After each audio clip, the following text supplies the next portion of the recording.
You know the book is good when you look at what it's getting on the RPG drive-through entry, and 2 of the 3 reviews have issues with it. Hey there, everyone, and welcome to. This is really more of a lore rambling. I just wanted to kind of point that out. It was kind of funny when I was looking into this book. Welcome to Lore Ramblings. The name's Adam. Uh, I'm Imsit,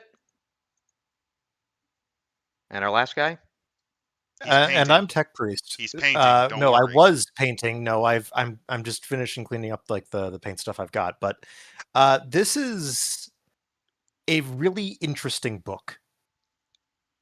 Well, it's interesting if you don't have the other books because this is a Yeah, compendium book. yeah. Well, so originally when Delta Green came out, and I think actually the original book, it was a supplement to Call of Cthulhu, and the creators of Delta Green went and devised a lot of plot threads for you to do investigations with, whether it be, you know, Karatechia, whether it be the Majestic, Russians, Pisces is uh, another one. yeah, the British Pisces, which includes a lot of other stuff from the mythos, not necessarily Lovecraft's work. But that book was out of print, and it also contained a few adventures that have already been reproduced, as well as 100 pages of government agencies that you can play as from various countries, including from Saddam's Iraq and Gaddafi's Libya, two countries which, well, not two governments which no longer exist. That's why this book costs $35 as a PDF. I think that's a little bit nuts, but then again, if you make it basically a dollar every 10 pages, it kind of balances out.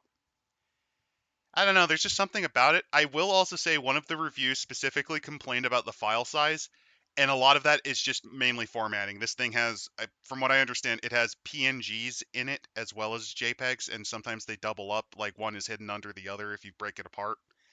It's a formatting thing, but either way, let's actually get into the book. I'm still pretty unfamiliar with most of this, but that's just because I think to play Delta Green, you have to play like the agent, which means you just have to be an ignorant fool. It does help when I'm running games for you, yes. It helped quite a bit the one time you did, yeah. But to be brief on this book, a little bit of background. So back in 1999, there was a Delta Green book released called Countdown.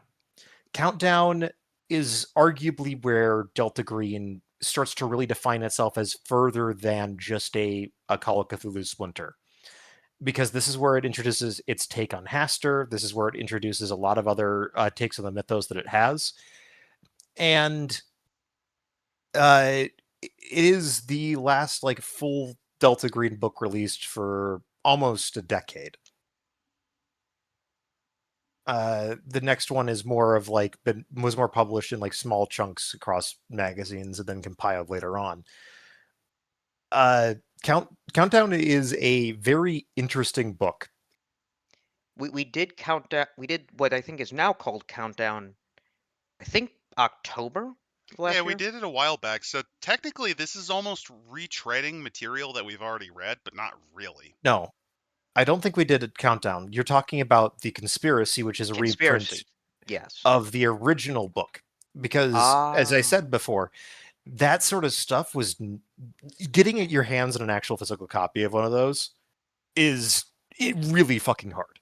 Oh yeah. If you've already got, basically put, if you've already got the original two Delta Green books, Countdown and this, you probably don't need this. Is it Yeah, I nice for people that haven't purchased that before, that don't know about all this? Yes, that's who this is for. This is for the people that don't have a massive collection of Delta Green books And already for on their those of shelves you from the who 90s. and for those of you who do want to play the book but are kind of turned off because there is a bit of a political shift in the creators. They're pretty good about avoiding it completely, but every now and again but they that's fuck more up. modern.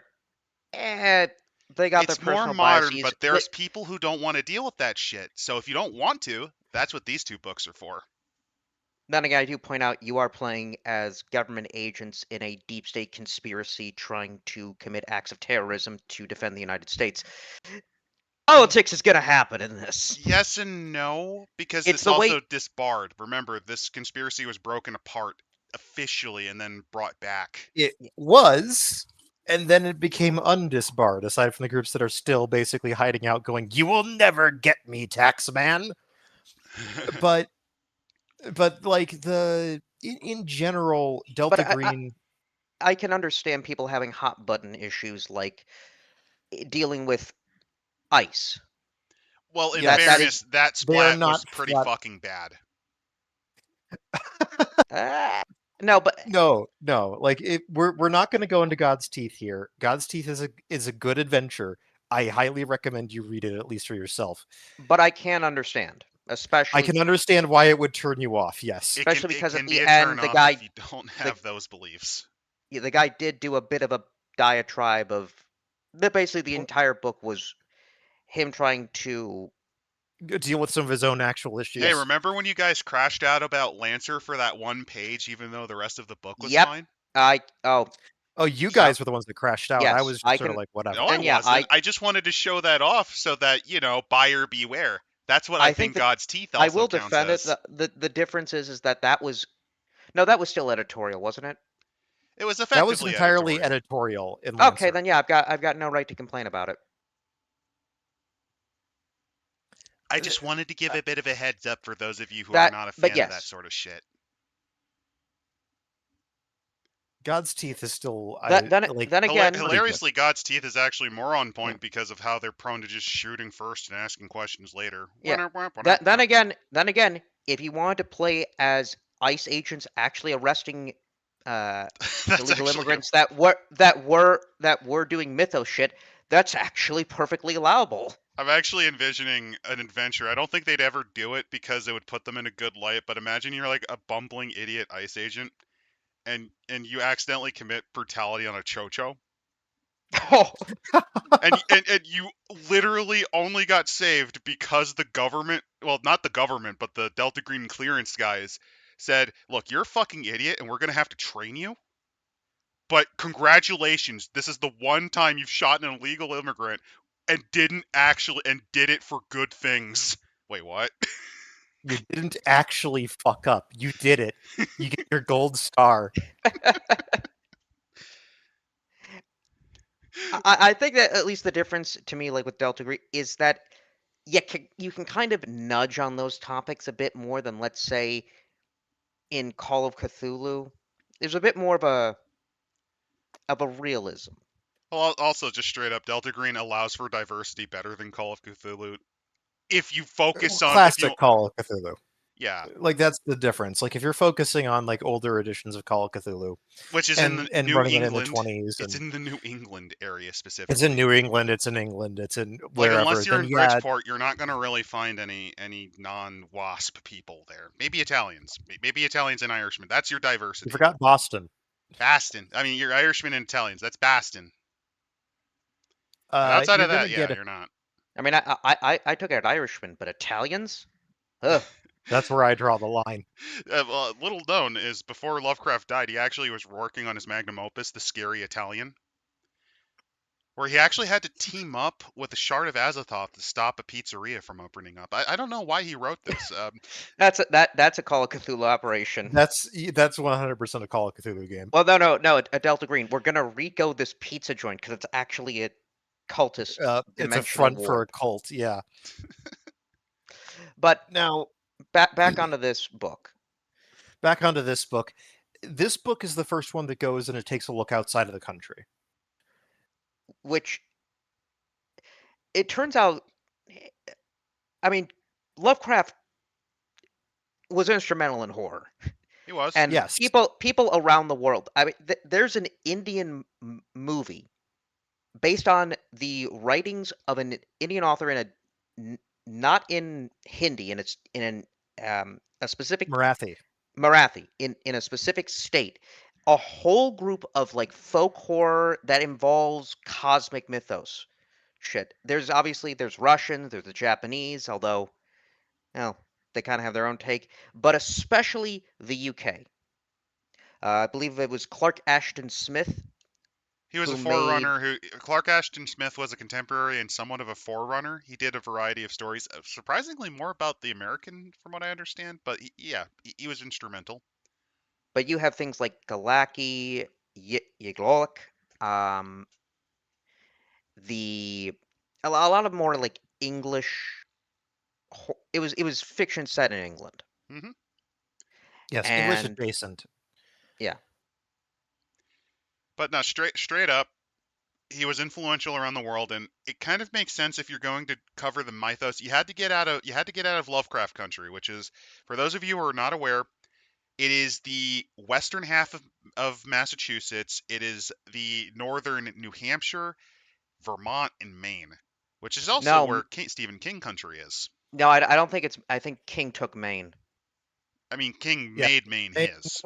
officially, What now? You kind of cut out. Maine is now officially his property. Yeah, he took it. On his tombstone, instead of reading "I am Providence," it's "I am Maine." Now, that's not to say that Lovecraft didn't go outside of this area, but that's where most of his works were because he's mostly familiar with it. He did a Most little of his bit. works were set there. Yeah, I He believe the did mound some was in the in southwest. Mound to be the the mound was in the Southwest, southwest. Call of Antarctica. Cthulhu, like there's some stuff where he did globetrotting, but for the most part, most of like the really in-depth stories, like the big three, really are all start sort of in this area, which is Call of Cthulhu, Shadows over Innsmouth, and what was the last one I was thinking of? Dunwich Horror. Yeah, Yep, which is mostly in western Massachusetts or southern Vermont or New Like Hampshire. I would argue those are the three most well-known Lovecraft stories. There's also So Pickman's Model, which is in Boston proper, and which the has in the the mouth of tunnels. That's where the ghouls are. in the Mountains of Madness, which is Antarctica. So it's kind of limited, and this is actually why when we criticize the Call of Cthulhu, I know we're kind of getting off track, but they're very linked. When we criticize Call of Cthulhu for handling the newer editions and like trying to insert that's why we just go to Tulsa or go to Mississippi, around the Mississippi Upper Delta. Like if you want to go, or like San Francisco, there's so many things you can do. well, they have been.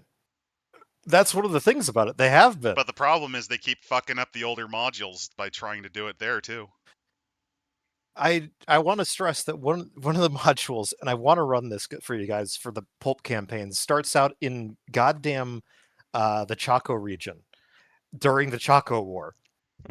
I mean, yeah, that's perfectly Eh, Eldritchian because for those of you who aren't aware, Chaco Boreal is one of the most desolate regions of South America. It doesn't look it because, it's grasslands and forest to a lesser degree. Rainforest is actually in some of the regions, but no one lives there.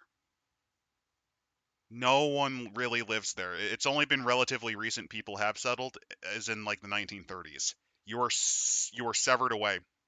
I mean, I'm pretty sure places like the Daring Gap were just a biological factory by the elder things. Probably was. Remember, there is a plant that has bacteria-ridden spikes that if it hits you, you'll just die. I'm actually. This gives me a really fun idea. A sequel to At the Mountains of Madness, but it's the Lost City of Z, and the Lost City of Z is an old one city in the Darien Gap. Ooh. And the other thing also that's interesting is because in the 20th century we see the rise of intelligence agencies and a lot of covert operations, and it would be fun to see, well, what did other countries what were other countries' experiences with the mythos? Because remember, the Migo were not just solely focused on North America; they were the abominable snowmen of the Northern Hemisphere. So I they'd mean, be Yes. fucking around in Russia. They'd be fucking around in Sweden, Norway, I mean, United Kingdom. Brazil. Brazil's famous Varginha incident. Yep, northern I mean, Brazil. the famous goat sucking incidents of Peru, by which I mean it's an alien that went down and had a sucker on the end of it, and it sucked goats. I'm not like the chupacabra, but like a machine. Really weird. In fairness, The that's more of an old one, elder thing because of the treaty. The treaty was basically equator, southern hemisphere belonged to them. Right, I but mean, what the about point like being that like there's a lot of material to mine for international Delta Green operations. And this book is sort of their first attempt to, well, Countdown was sort of their first attempt to get that, and so they started out on a high note. Because the first thing they mention is an operation inside of the UK that went terribly wrong. Because it's called the Embassy Row Massacre. Uh, you see, they read Patriot games. That's basically the opening. In Oh which, yeah, in the which, documentation, yeah, brain in damaged, dead. well, British in and which, American soldiers shoot and kill 4 IRA terrorists, preventing an apparent suicide bombing of the embassy. yeah, Echoes of Patriot games here, which is fun.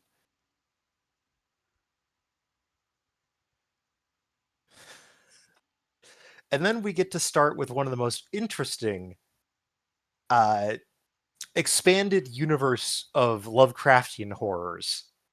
so we'll go past the introduction and the forward and go into the Insects of Shagai with a quote from The Prisoner. Okay, that's an interesting opener. This could be fun. All right, why do both sides look alike? You mean, how do I know black from white? By their dispositions, by the moves they make. You soon know who's for or against you. And if you haven't seen The Prisoner, it's a really good TV series from the 60s. In fact, they made an RPG for it. There is a Oh yeah, they GURPS did. module for The Prisoner. Yeah, yeah. GURPS has. Here's the thing. Modiphius is kind of what before Modiphius took over all these other IPs.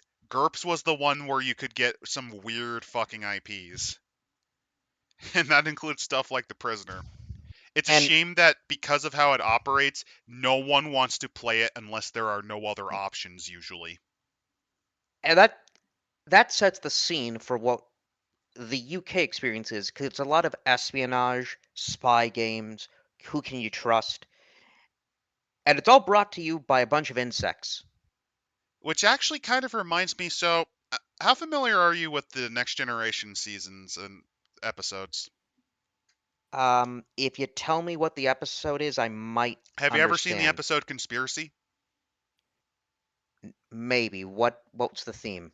The episode is something is going on in the Federation where high ranking captains and admirals are ordering fleets to move in ways that don't really make a lot of sense. Like, there's tactical reasons, but it looks like it's opening the Wait, Federation up to no, something. I think I've seen this. It things are infesting in the heads of The guy top of admiralty, yeah, the top ranks of the Starfleet. So wait, so this is the case where the admirals aren't insane, they're just being mind controlled. Yeah, that kind of reminds me of Conspiracy with this, and also, of course, it's going to be spies due to the influence of Ian Fleming. The United Kingdom became very much obsessed with spy thrillers, so it makes a lot of sense to go that angle. I mean, you had what, the Avengers, uh, the The the British the Avengers, British you'd say. Avengers, very different from the. I was so disappointed. I saw this '90s movie called The Avengers, and I was like, "Oh, good, I can actually see." And then I saw it was a British spy thriller, and I went, "Oh." And then I watched it anyway because British spy thrillers can be quite good. I was very But disappointed though initially. what's interesting, and it actually does point a little bit to me a positive note with, I guess, the Delta Green universe. Aliens exist. Yeah, they And do. they can survive with the old, like, they haven't gone mad. Well, yeah, not everyone goes mad or goes mad in the way you think. So these guys are from Shagai, and they were Yes, found. and they go into Yeah. detail. They were found in their sea, and they originated there. They're They from had a, this. they're see, by the way, Andromeda. Oh, and if you're curious, They're Shagai, they're that is a nod to, I believe it's Robert Bloch. I think Robert Bloch wrote about these guys. And and they basically so that eat electromagnetic radiation. they developed 6 lobes containing 3 separate pairs of right and left hemispheres, which definitely helped them, allow them to get telepathy. And the problem is this: they got bored. They wanted more activity, more distractions, new entertainments. They're also long-lived, expected to live between 15 to 18 centuries. Um, So that's a lot of it, time to be bored. the other thing is that they are hermaphroditic and can fertilize themselves if need be, but They have a very it's a type of cannibalism often found with a lot of insects and in rare yeah, the cases young amphibians. the young will consume the old. Matriophagia. Yeah, it's a rare type of cannibalism among some species of it's mostly insects. And the reason they do this is it actually provides a couple of things. First off, insects that do this traditionally only can mate once anyway, so there's no point. And it also reduces the rates of cannibalism among the youth because they are Though, desperate for yeah, nutrients usually. though what's interesting is that they were not the first to tame their world. They were Interesting. not. Much like humanity was not the first to tame the earth. They found structures, ancient temples, dedicated to the blind idiot god, the Daemon Sultan, the nuclear chaos, Azathoth. Interesting. They found a portal to Azathoth's court, And because and they're that basically Cenobites, they said, you know what? Let's go to his court. And they fucking well, no, did. they well think about it. It's such raw chaotic energy that it's an overloaded sensation. It is if you put, you know, you force fed a kid just gallons of sugar.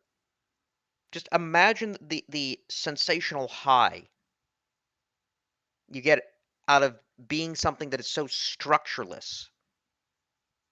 So unlike humanity, they don't go really insane. Not quite. I mean, they kind of do in the sense of addiction, but no, they fucking love the guy. They love his insane undulations and screaming, and they become his As first priests. and that accelerates them because again, complete madness. You start realizing the four fundamental forces of energy, higher dimensional travel. Um, they also call him Zara Hugel, Oh yeah, the cradle of chaos. and they got a new social hierarchy with the priests on top. They also fear Azathoth because Well, he's a uh, blind idiot god. Like yes, he's Well, not only not is he a really blind idiot predictable, god, but he's a dreaming blind idiot god. If he wakes up, the universe ends. which is why they try to keep him sleepy. they also change on a subatomic level. Right. They basically become they figured out Intangible. a way to squeeze atoms through other atoms. Which Because is remember, there's actually that a little nod gap to between From the atoms. Beyond. This is actually a slight nod to there's a short story called From Beyond. You would most know it as the weird tentacle rape monster movie that where everything is pink. Yep. But They in also the short found story, the idea is if you activate the pineal gland in your brain, you can see the different matter states, and there are creatures like the Shan here which can do that because it's just atoms at a slightly different frequency. yep.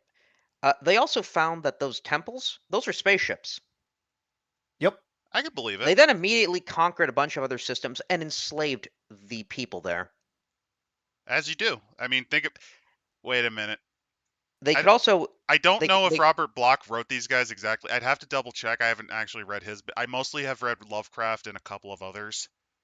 If so this if just this a is from the original Lovecraft yeah. circle, that means K.A. Applegate has to owes them royalties because the Yerks from Animorphs Oh did the same fucking thing. yeah. Well, I mean, the Yerks didn't torture their slaves to produce sensations. No, they just mind controlled. They just mind controlled and stole their autonomy to live through their senses and enjoyed life because it's much better than being a fucking slug monster. Yeah, but basically, this is I want Sean Star Trek. I mean, that's what but I think that might have been why they only did the one episode. It kind of built itself up to a sequel. I think those were the Shan. So they But despite all the happy effectively fun times, um, they also decided finding fuck what it. also they found ways they could use the slave races as part of the reproductive cycle, so they put their egg sacs in there. Yeah. And then Garoth comes. Garoth is a giant planet that eats other planets. Unicron, is that you? Basically, it's Unicron. If Unicron was a great old one. Uh, That sounds about You're right. not, yeah. So, yeah, they had to find a new home I mean, you can't really stay. because, well, Shagai gets destroyed, and there's some that settle on Zaflotl, and apparently, yeah, they do have an empire. But essentially, there's no central authority. So now we have Dune. Now we have now each colony is now in charge of their own religion. The guys on Zikotland, or for whatever reason, decide to be eaten by plants. Well, the slaves on Zaflotl worship something else that's on an impact crater. So some of them, uh, some argued that it needed to be destroyed, but it would have enraged the slaves. So the majority just refused to act and just, yeah, we're gonna let them have their self-sacrifice. They basically get eaten by the Sarlacc from out of space. But there's other Shan, the more fanatical, who are like, no, kill them. This led to a slave revolt and forced them to flee again. Well, yeah, they vacated another planet, and then they finally land on Lelix, which is Uranus, with its metallic cuboid inhabitants. Yeah, a little known fact is that the planets in Lovecraft's mythos actually does have life like the other planets do. The most well-known is Yugoth, which is known as Pluto, where the Migo have a colony there. But Uranus also did have one. Well, I mean, these are natives. If the Migo have a colony, that's just a colony. But the natives are immune to their phasing, so they kind of just did a they just built their own colony. Yeah, they But built their colony there. of course, these foreigners with their weird sadistic religious rites, uh, they kind of didn't want this religion of crawling chaos around, so they decided to kick them the fuck out. Also, because they believe that uh, the planet that is now the asteroid belt was destroyed by Azathoth. So the best part is the Shan as a whole, they mostly say, yeah, no, fuck this Azathoth cult shit. They just worship the metal god. They worship the metal god Ugh. of Uranus. The older Yes. Shan, the boomer Shan, who were born on Shagai, get pissed and They try to stage a revolt. Doesn't Uh, work out. doesn't work out. They get kicked out with 28 Shan onto a third rock from the sun. And they land in 1643 AD. In jolly old Right, Azathoth's essentially the windfish from Link's Awakening. Yeah, that's a good example of what it so is. The thing yes. and the thing is that first of all, the sun's light on Earth is actually poisonous to the Shan, and when they teleported onto our planet, they teleported into it. They can't escape. That They're fucked. that's weird because by that logic, wouldn't they also be poisoned if they were on? My guess is the atmosphere fold. Well, It's remember, the surface that's the dangerous part. So they kind of fucked up. Oh, the but absence luckily, of a screening element found in the atmosphere. So yeah, methane. I bet it's methane. so I, then I, they I know that this is more like magic than science, but I do like to at least provide an Basically, explanation. Earth's axial tilt is the and magnetic sphere is the reason why they can't do it. so but they're able to find that they could uh, control the minds of the hairless apes of Earth, Yeah, they and found that then out pretty fast, it's 1650, and we've got the English Civil War going on. Oh, there is and one it more thing doesn't I want go to point out well. that's interesting. Ships that operate on magnetic fields, that's also used in not in John Carpenter's. It is used in Who Goes There. Oh. The The alien creature. vessel that the John Carpenter movies, the aliens from the eventual John Carpenter movie and the carrot monster from the 50s, they operated on electromagnetic drives. So the reason they got stranded there was for a similar reason. Yeah. I just wanted to point it So out because that's also probably an inspiration for this. yeah.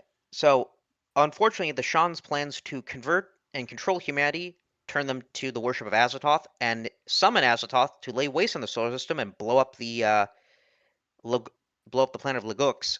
That failed. They got burned by witch hunters. Good.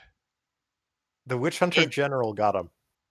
until 1964, where an author found the ship and got infected. And I believe this is actually then the story from the Clark Ashton Smith.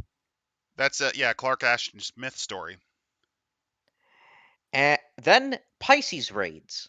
We'll get to what Pisces is in a bit, but they But show up. basically, what you need to know, like right now, is that It's a secret agency. a secret government agency from Britain, It's effectively an aspect of MI5. Hmm. yeah, They that got infested. those, and they got infected. So they come out and say, "Oh, everything's fine." Uh, I love this art piece, by the way. It looks like the Sean is trying to sell him something. well, yes, Hey, endless kid, you endless want to buy pleasures. some crack? So they We now brought you occupy. fresh from Shigai. We brought you fresh from Shigai the following product: 1775 coffee. Sorry. Freshly brewed from the milk of Azathoth. Actually, it's a factory. It's from a factory from Bolivia, but don't think about it. Don't think about it. There's not lizardmen eggs inside of the mix. He's not So buying it. Infest his brain. Infest his brain. That's his blade. Yeah. So instead of, as David Irving will point out, that the British government is full of lizard people, no, they're full of people that are infected by, or not, mind controlled by an alien. I just Yes. realized that if they were able to defeat this conspiracy, the United Kingdom collapsing in quality is because they don't have bugs in the brain. So like every disaster going on in the United Kingdom is because they actually used bug spray and killed all of these the Azathoth chaos Oh worshipping no, crack bugs ran the country better than actual humans. That's a fucking it No, astonishing. turns out. they No, wait, stopped infecting it turns out. politicians Yeah, for a reason. it turns out immigrants are immune to the insects of Shigai. It's a quirk of the isolated Anglo-Saxon race. That would explain the willingness to just lay down and die. No, No, but it's just funny. It's a massive. It the far right is right. It is a great replacement, but it's because all of you are infected by aliens. I mean, it could be that. The other one is we need more humans to infect. so all right. Basically put though, the Shan have infested a lot of the British government at this point. They've gotten most of where they are right now, at least, is inside of the MI5, MI6, MI5 and the London, MI6, some London members of Police Parliament. Force. I would also believe this. I believe they're in the BBC, and that's why Doctor Who was cancelled. No, that's why Doctor Who got terrible. Speaking of No, no, which, no, no, no, no, because They've also they get managed defeated in to. the early 2000. They would get defeated in the early 2000s. No, remember, it got canceled in the 90s. oh, okay. You know what They this wormed means, their though? way up and realized that having a globe-trotting friendly alien, that they don't want that. You know what I just realized?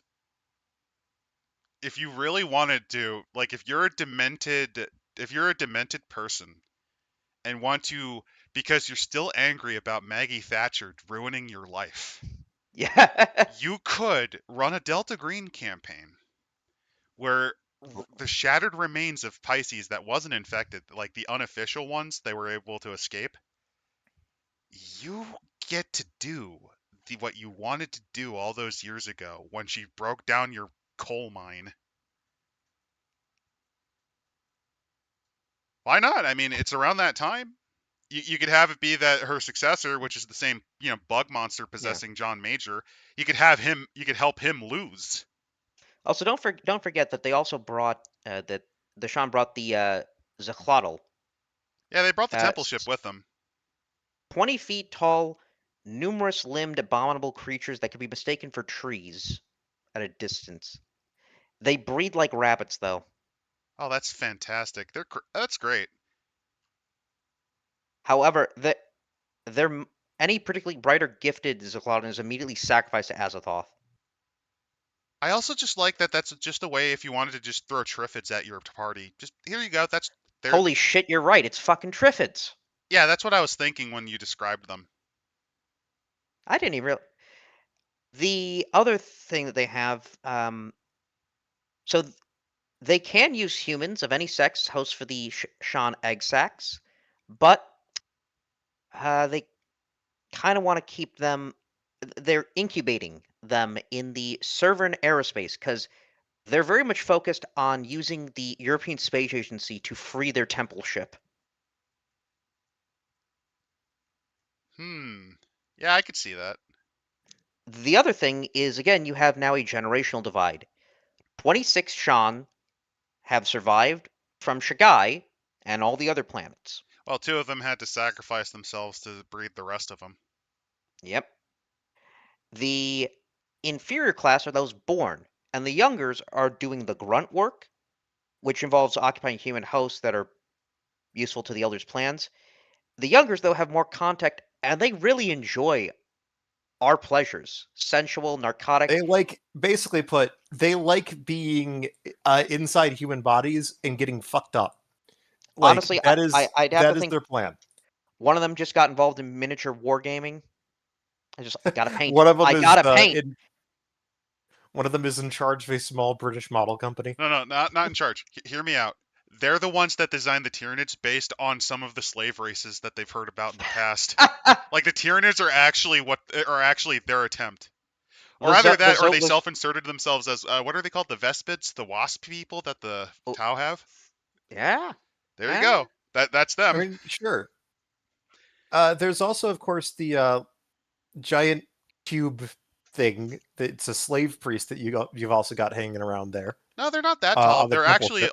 They're actually only 1 meter tall. So they're like a little hobbit that weighs 10 tons, Yeah, and they're crystalline. they're I so actually weird though. really think these are cool. I love this idea. It's just a menagerie of slave races. Yeah, just like mwah, No, mwah. the conspiracy that they are in GW. The people who created the Tau initially are possessed by them. This was their cry Oh for my help. god. It's their cry for help.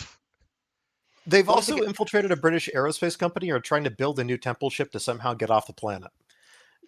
This they is ambitious. I don't know how well it would work out. Oh, Simon nailed it. The Stargate race. I forget the name of the parasites from them. the Yes. Goa'uld. The Goa'uld. Yeah, that's what these are. Yes, that's a very good idea of these.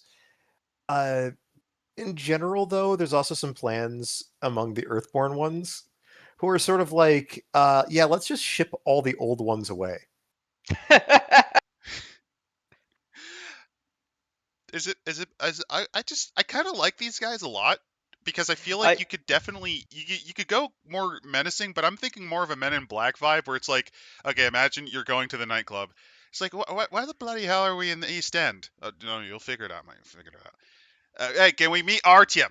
Artyom, wait, we have to talk. wait. Now Ah, this and explains Bonnie Blue. This explains the woman who said she was getting fucked by 1,000 men. I mean, it's either that or get brain destroyed by Azathoth. I think she picked the better option here. But there's a reason why we kind of don't want to have the Sean around, and that's explained in Pisces. They Yeah, are the the Fallen. ultimate infiltrators when it comes to mythos species, like flat out. You can say, well, the ghouls can't just hide in someone, take them over, and then infiltrate an entire organization. The Uh, ghouls are good at a certain thing, and they're not like as good at others. And one of those certain things that they are decent at is infiltration, but they're found out a lot faster than the Shan. But we need to start at the beginning. Pisces, which stands for the Paranormal Intelligence Section for Counterintelligence, Espionage, and Sabotage, started as a guy who was a psychic. mhm. Essentially, paranormal phenomena existed. This is the rise of spiritualism. So obviously, the British government, as it was, would want to at least assess to make sure that the psychic people and other things are on the up and up. They need their license to be able to tell the future, and that's what And then they Pisces were, was originally yep. founded for. But remember, 1893, guess what they were eventually used for? Yeah, World War One, because they could use it to track. Because the guy who started it apparently could visualize objects that he couldn't see. Like he could point out the exact place of a wrench in a ship miles away. So they could find U-boats. I think I recall. I mean, this is more of a Cold War thing moved back, but people have claimed this sort of shit before. The problem was is that, well, it's extremely subjective. Uh, the British would not take these predictions out instead of conventional intelligence sources. So while they were used in World War One, they kind of were put to the side. And If you though ever then in wanted to run a League of Extraordinary Gentlemen game, this would probably be a good option to do this with.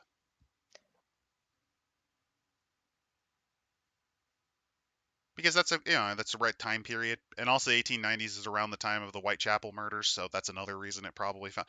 There's actually, if I remember right, a Hunter the Vigil compact that formed because of a similar thing.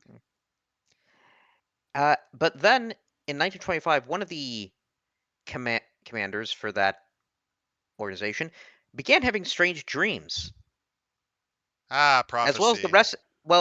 the rest of his talents. One threw himself from the window in his London flat. One left a bizarre suicide note stating that she was following his call to the great throne of Rel Ya. Remember the year Oh yeah, the alert incident. 1925. For those wondering, that's the year that the SS Alert went down south to explore something, and only one person came back. Yep. Call of Cthulhu And if you don't know what that is. yeah, and they started finding. And let's see, man, Ramsey's tried to figure out the puzzle, being to suspect there was more to his study of parapsychology and metaphysics than could be explained by science. If you're curious, Ramsey was like the original head of the organization. He left in the aftermath of World War One because he went on a essentially spiritual journey. And then another man, Major David Cornwall, who had found strange preternatural phenomenon places like the British Mandate in Palestine, Cyprus, and the Suez Canal, like finding in 1916 a fucking colony of ghouls in no man's land. That sounds about right. And also, nice reference to Egypt. That remember one of the guises of Nyarlathotep was the Black Pharaoh. So now you have this mysterious shit going on. You have these murders. You have investigations. I'm surprised they didn't mention the Exham Priory incident of 1923. Well, in 1932, Ramsey dies of cardiac arrest, but Cornwall believes he finally put the pieces together Ramsey was with, from Rats in the Walls. I think that's the guy yeah, that I think that's the guy that the guy hired to investigate his ancestral home. which is that, and they found the truth. The There are things Yeah. sleeping in the earth that existed long before the rise of man and may one day return. I mean, if you read the And Ramses Necronomicon, you found, know it will. yeah, that one of them would not have to return to Earth. It was still here, slumbering at the bottom of the Pacific. The What Great would Cthulhu. happen if it should ever fully awake? Also, And the they made, original term for Pisces is Mi13. yep. And They would have been completely dismantled, though, after Ramses' death, except for one lucky break. For they had contacts in Western Europe, in Yeah. the occultists. Yep. Oh, gee, it's 1933. Oh, I wonder what's going on in... Oh, no, what's going on in Germany? the old Blavatsky Circle? Nope. Well, no. The Rudolf people that Hess and were in Heinrich Himmler. Oh, the Society of Thule. The Sonderkommando H, Karotechia. all those guys, they found out about them. And then they're like, oh, fuck. Oh, we know about this. Let's hand this over to the British government. And they got the organization to be run up again. This time by a woman by the name of Amanda Chalmers. Oh, also points out that it's Vascu that I'm thinking of. Technically, no. Vascu was inspired by the Scotland Yard Division. I forget the name of that one. In which she had a... So this Chalmers had a prediction that the Germans were going to redo the Schieffelin Plan again. Plan Yellow. Oh, Schleifenplan? Yeah. Yep. And it turned out to be fucking true. Well, I mean, in fairness, that's kind of like what most people expected, by the Just way. about, Hmm? yeah, just about anyone could have predicted that one. The only difference is they probably didn't expect them to modify it to just say "fuck you" to the Dutch. Yep. That's about the only change from the original Schleifenplan was that they widened the gap. Chalmers had many premonitions about Dunkirk, about all these activities, and Churchill found out. And Churchill's like, Churchill being Churchill, it's like, right, in his this drunken then stupor, what the hell? A woman do this? Promoter! promoter. Now give me my 5,000th drink of whiskey this day. What would have been funnier is if, okay, hear me out. Instead of that, she rants to Mackenzie King, the Prime Minister of Canada, and then Mackenzie King tells him while he's talking to his dog to say if it's a good idea, his ghost dog. Because remember, this makes more sense for like a Mackenzie King Canada thing. Yeah, but Come on, don't you want the Canadian Specialized Mountie Division that specializes in hunting Miko that was founded by Mackenzie King, who is the greatest director of that fucking secret organization they ever had. So Pisces, though, is born again 1940 to, in Winston Churchill's words, set Europe ablaze. Fair enough. Essentially Well, through the expanding their special purview. operations executive. So, yeah, they did shit in World War II. With psychics. a lot of shit. They did quite a bit because there's a lot of cool shit you can do in World War II, especially because of the Nazi occultism. Yep. In this case, a lot more of clairvoyance, remote viewing, transmitters. I really hope they have a high jump equivalent. They do have the Black Ocean Society, which was the Japanese occult group. Oh yeah, that would make sense. As well as the Black Dragons trying to work with the Thuggee to reenact the Indian Mutiny of 1857. That's actually a really fun nod to the Temple of Doom. Rip. No, because remember, the Thuggee officially were exterminated in the 1800s by the British government. They were able to decisively crush them by the time of the Sepoy Rebellion. Indiana Jones is the one that made the reference that the Thuggee came back in secret. So if you want, you could have Mola Ram appear if you wanted to do a period piece. Oh, that's fun. They they found Schmersh. Yep, the original Yep. anti-spy agency, which Schmersh was actually the Soviets. Yeah. And then the next bit that they do is, of course, they end up working with Delta Green. Yep. They occasionally work together. No, not the Black Dragon gang from Mortal Kombat, Simon. We are black. No. It's from Kane Australian. We are Flaming Dragon. This is Flaming Dragon. But then the Cold War had happened, and well, they tried to make sure that Pisces didn't go the way of the original MI3. MI13. Yeah, by going after the cults in England. Because there were, I mean, keep in mind that because of the supernatural existing, there are just people that run into what are called exposure There's a incidents. there's a lake that's possessed by an old one. Yeah, I mean, there's that. If you want to go into other ones, you have to look into Legends of Fae because that could just be something that you have to worry about, you know? Probably little fishing hamlets here and there. Deep ones are a thing, especially since they spoke with Delta Green. They are aware that there are deep one issues, so that might be something they have to worry about. As well as the IRA. That as well, because the IRA might have their hands on some real nasty shit to No, try to they tried to use rituals using the Celtic fertility god, the Green Man. The 1953 Mau Mau uprising in Kenya, found to be worshipping a terrible god. In the that that's 1954 kind of Malaysia that's kind of emergency. disincentivizing because the Mau Mau were actually like devoted Christians, from what I Well, remember. no, not the Mau, the Kikuyu. The Kikuyu, yeah, the Kikuyu were like devoted Protestants, so that's a bit insulting. In the Malaysian emergency, they found that the ethnically communist Chinese guerrillas had a savage cult to Shukaran. Uh, it's interesting they're going that route, but all right. And eventually, though, they found Severn Valley, in which there was a revival of pre-Roman customs and the occult among the youth counterculture of the 60s, located in Yeah. the River Severn, southeast of Wales. They So of went in course they had there. to check it out.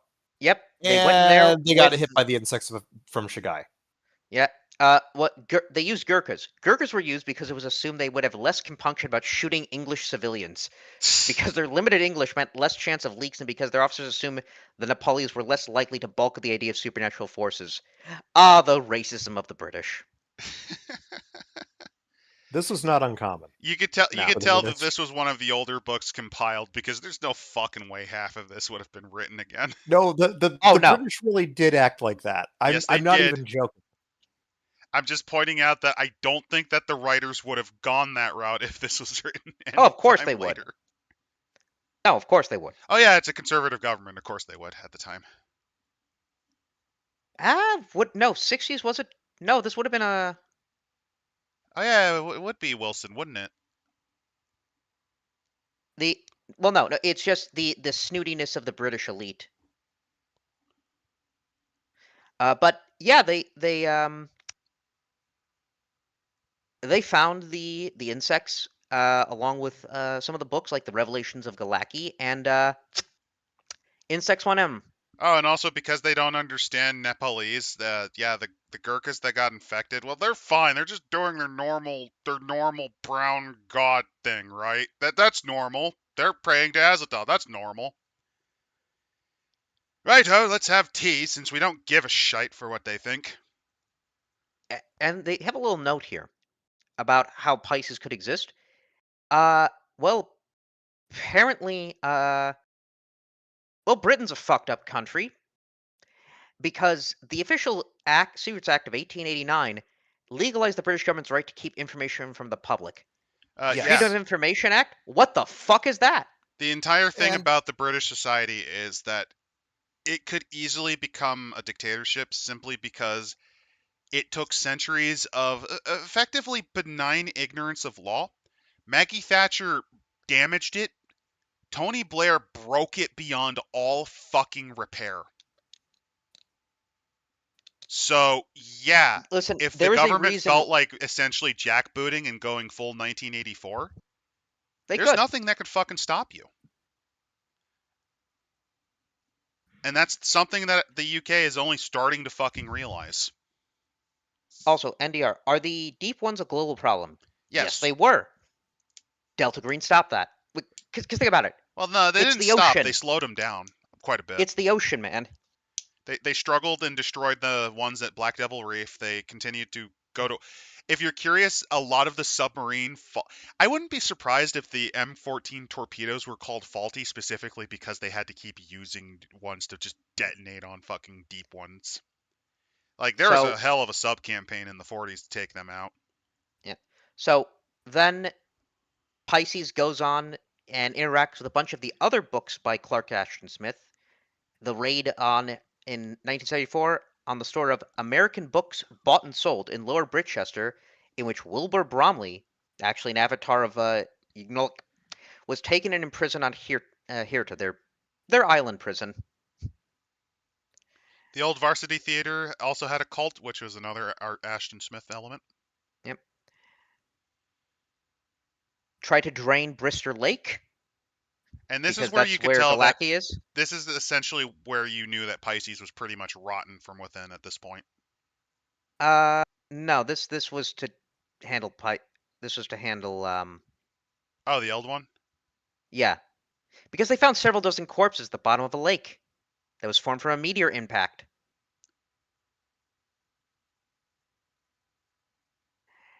The secret history, though, is that yeah, in 1968, they were taken over. Several agents were taken over, and then it spread. They have control of the directorship of Pisces. Yeah, it's pretty fucked.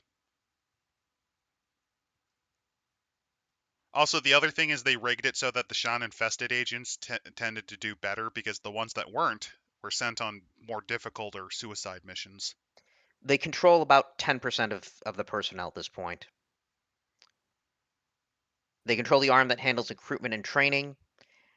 Everyone, though, that isn't, still believes they're handling everything right because the Shan, I believe, would be monolatrists. They believe in the true God, Yeah, it's Azathoth. for those curious, monotheist is the belief that there's only one god in your cosmology. Monolatrists are those that they are aware of other gods. Technically, here's the funny thing. Technically, the Abrahamic faiths, because they acknowledge that other gods do exist, they are just nothing compared to the one. You could argue they're monolatriist as well. We were monolatrists, but no, that literally means you have your God, we have our God, we only worship our God. No. It's the point of there are no other gods. We might say, okay, you have Dagoth, you have Baal or whatever, but no, that's not God. There is only one creator in the universe, Yep. and his The name is Azathoth. Well, no, in this case, the other gods do exist, but Azathoth is one, and the other ones go burn. Literally, that's Yeah, why they're so effective against other cults. because, well, a Shan infected agent doesn't go insane from that. I mean, Also, they do go insane eventually because essentially the human can't handle it no matter what, and eventually the body breaks while the being controlling it does not. Also, from NDR, going back to the UK legalism, would it make sense for there to be mythos bullshit around that, or is it better that it's the normal result of 500 years of bullshit laws? I think it's the latter It, that's more interesting. yeah, it's a lot. Not everything is the fault of eldritch abominations. They exist on the fringe. Most of the shit that we do to ourselves, that's entirely human. Severn Airspace But is one of the main points that the Shan possess. It's essentially the gambit to build a new temple ship. They also go into details about how the mental infestation works. so I'm pretty sure though this explains why the NA.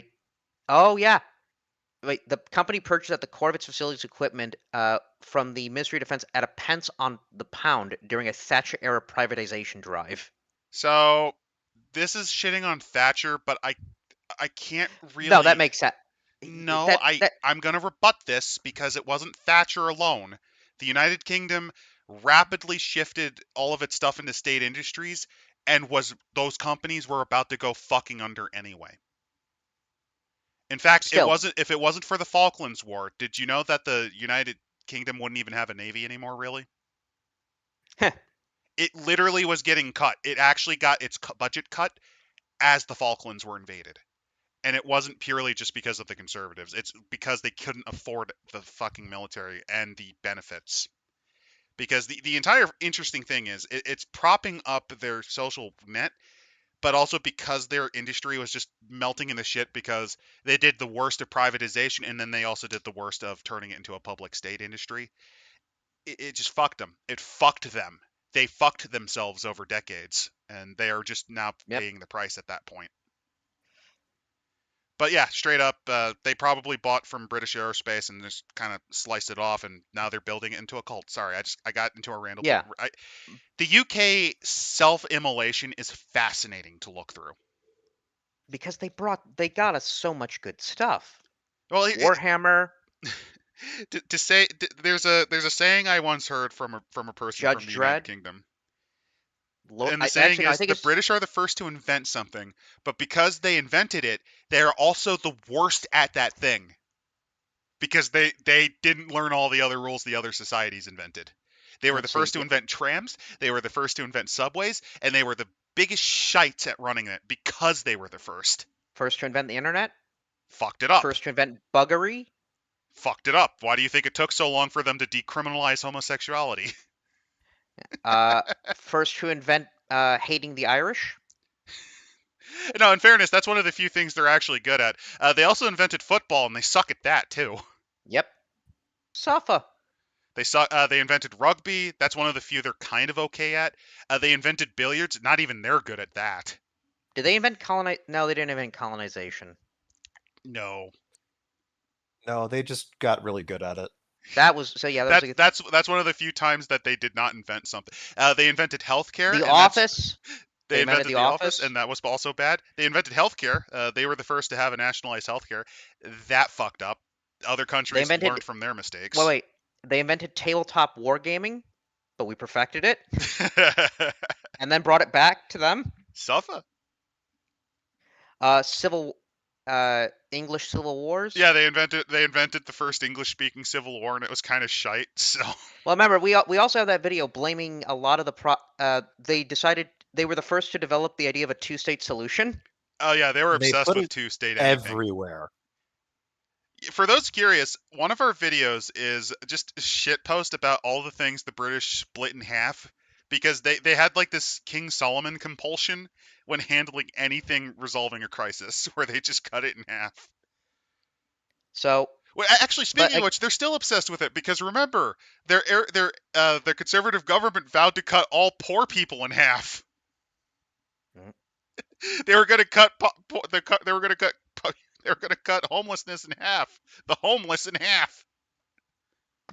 but now we go on to the actually positive things about the British, which are the insects infesting their leadership. Yeah, it seems like for whatever reason that was the thing that brought them out of the brink. So the Shan work in a Pavlovian conditioning. They entice their hosts with visions of the Shan's memory and experiences and give them these positive visions. Uh, the ultimate threat, though, is to expose them to the memories of Azathoth. Well, yeah, that because a human can't handle it. It literally shatters Yep. their brain. So the more willing servants are more quickly corrupted, leaving less willpower to control the Shan until they basically just become extensions of their will. Though the Shan lie dormant most of the time, they're active. If they're active, then they would experience the images of sunlight in the host's visual cortex. So they try to be in the dark places possible. This has led to many Pisces directors having windowless offices. So if you ever get criticized brutalist architecture, you can blame these guys, or if you like it, the Shan are responsible for brutalist architecture. I'm joking. But they eventually deteriorate Well, yeah, even because even the best because you have a bug in your brain that is like addicted to Azathoth and other Eldritch shit. Your brain can't handle that. they basically will start acting without anything but their id. Imagine a Necrocata without an id. I mean, he basically doesn't have one. He's like Sanity 1 at this point. But just imagine some greasy, just um, cracked out cokehead now trying to act with society. They will try to do things like car accident. Well, actually, no. That's what happens when they degrade. Is that they kind of get into accidents. I like the part where, since so many of the hosts are members of the UK government and parliament, I just love that this is their excuse for why they sometimes say some of the most insane shit. It's because their sanity is -5 and, Sean was So, taking a piss break or something. so who is actually now in their government? controlled by the Shan. They also Is have a it heart attack gun specifically to Yeah. make people die. You heard it here, is it conspiracy theorists. The heart attack gun is real. It's run by bug people. is it Nigel Farage that's controlled by them? Nigel Farage is about to lose to Count Binface. I Or is hope it he does. I It'll don't be the think he will, but it'd funniest be thing. so funny. It'd be or so is funny. Count Binface the one that's being controlled by the aliens? Count Binface is actually the Uranus metal man who weighs 10 tons. That's why he's against Farage. Yes. Listen. When Farage said "up the raw" for 87 quid,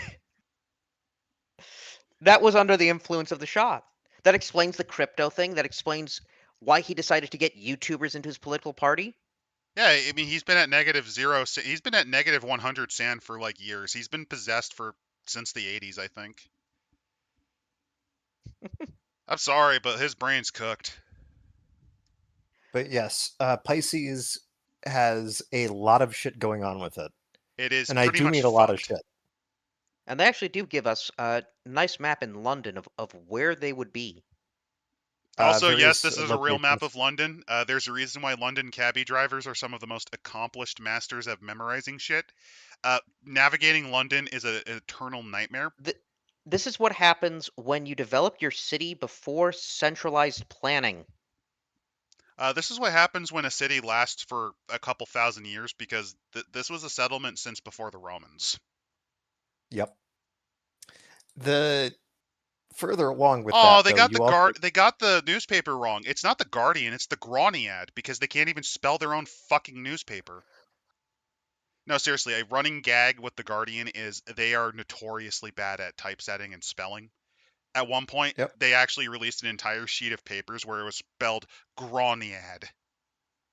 But in any case, they also have a nice map of. They also have a nice mansion where they keep about 95% of their like secret vault for libraries. Like Uh, the Book of Dyson, the Sussex manuscript, the which Revelations is of Glocky abridged, the Serenicius rituals, and a translation of the Necronomicon by Dr. John Dee, the angel guy. Well, that's interesting because the D copy isn't really perfect either. the They've Book of actually got Yearum. several translations of the Necronomicon. Yeah, for those curious, the John D copy of the Necronomicon that's mostly referencing Dunwich Horror.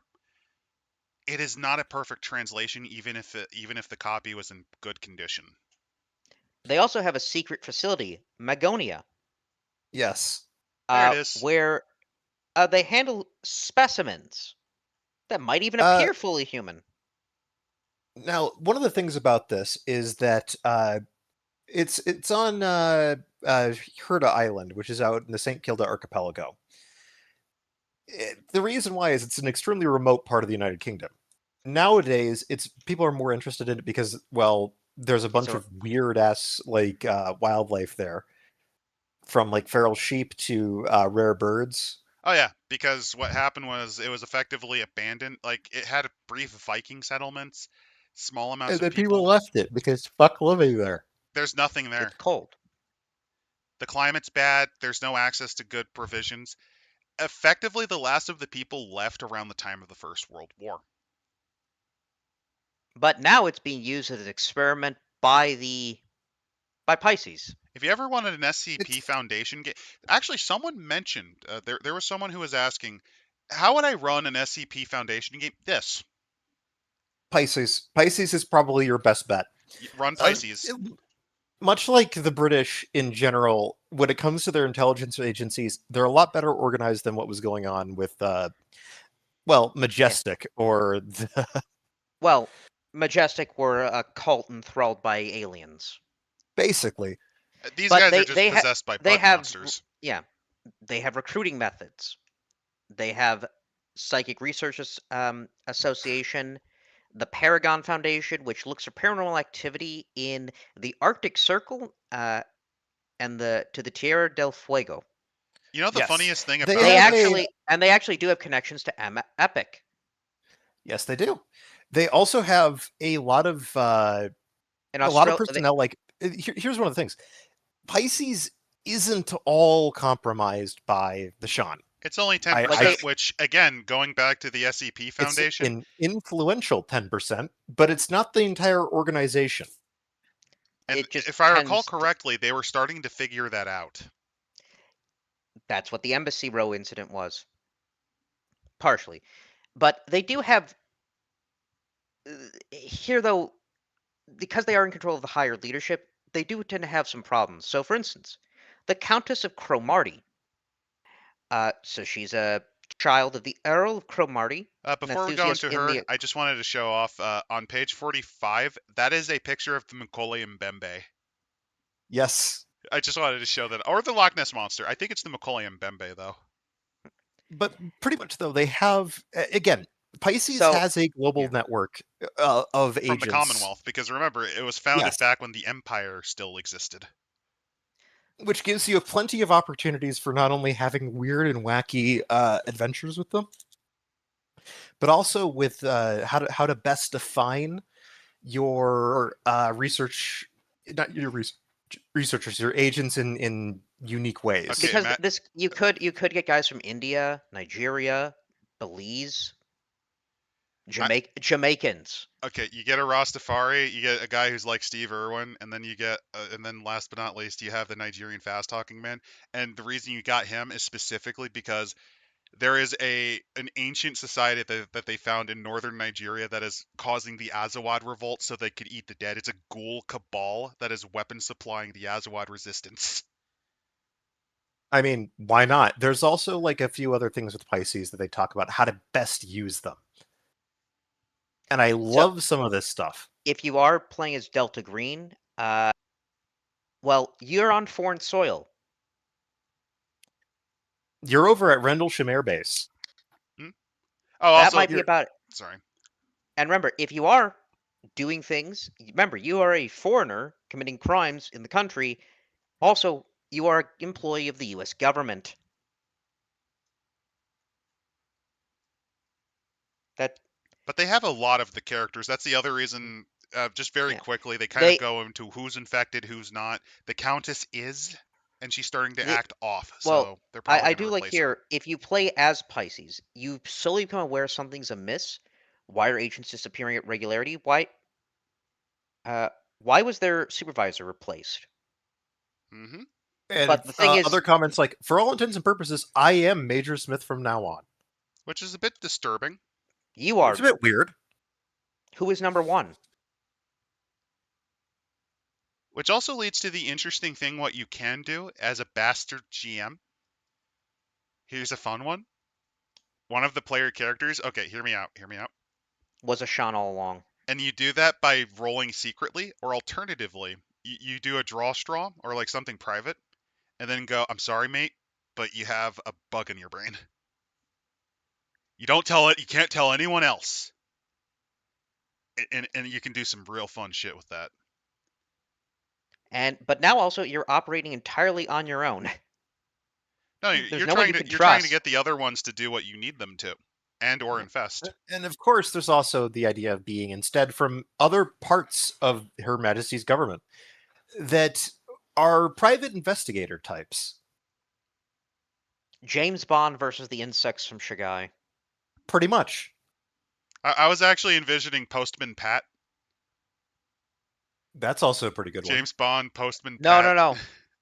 Basil the fat- Fawlty versus Basil Fawlty versus the insects from Shigai. So we got Basil Fawlty, James Bond, Postman Pat, and the Fat Controller. There we go. Basil Fawlty is the only one that the insects cannot infest because they just don't want to be in there. Just too snobby.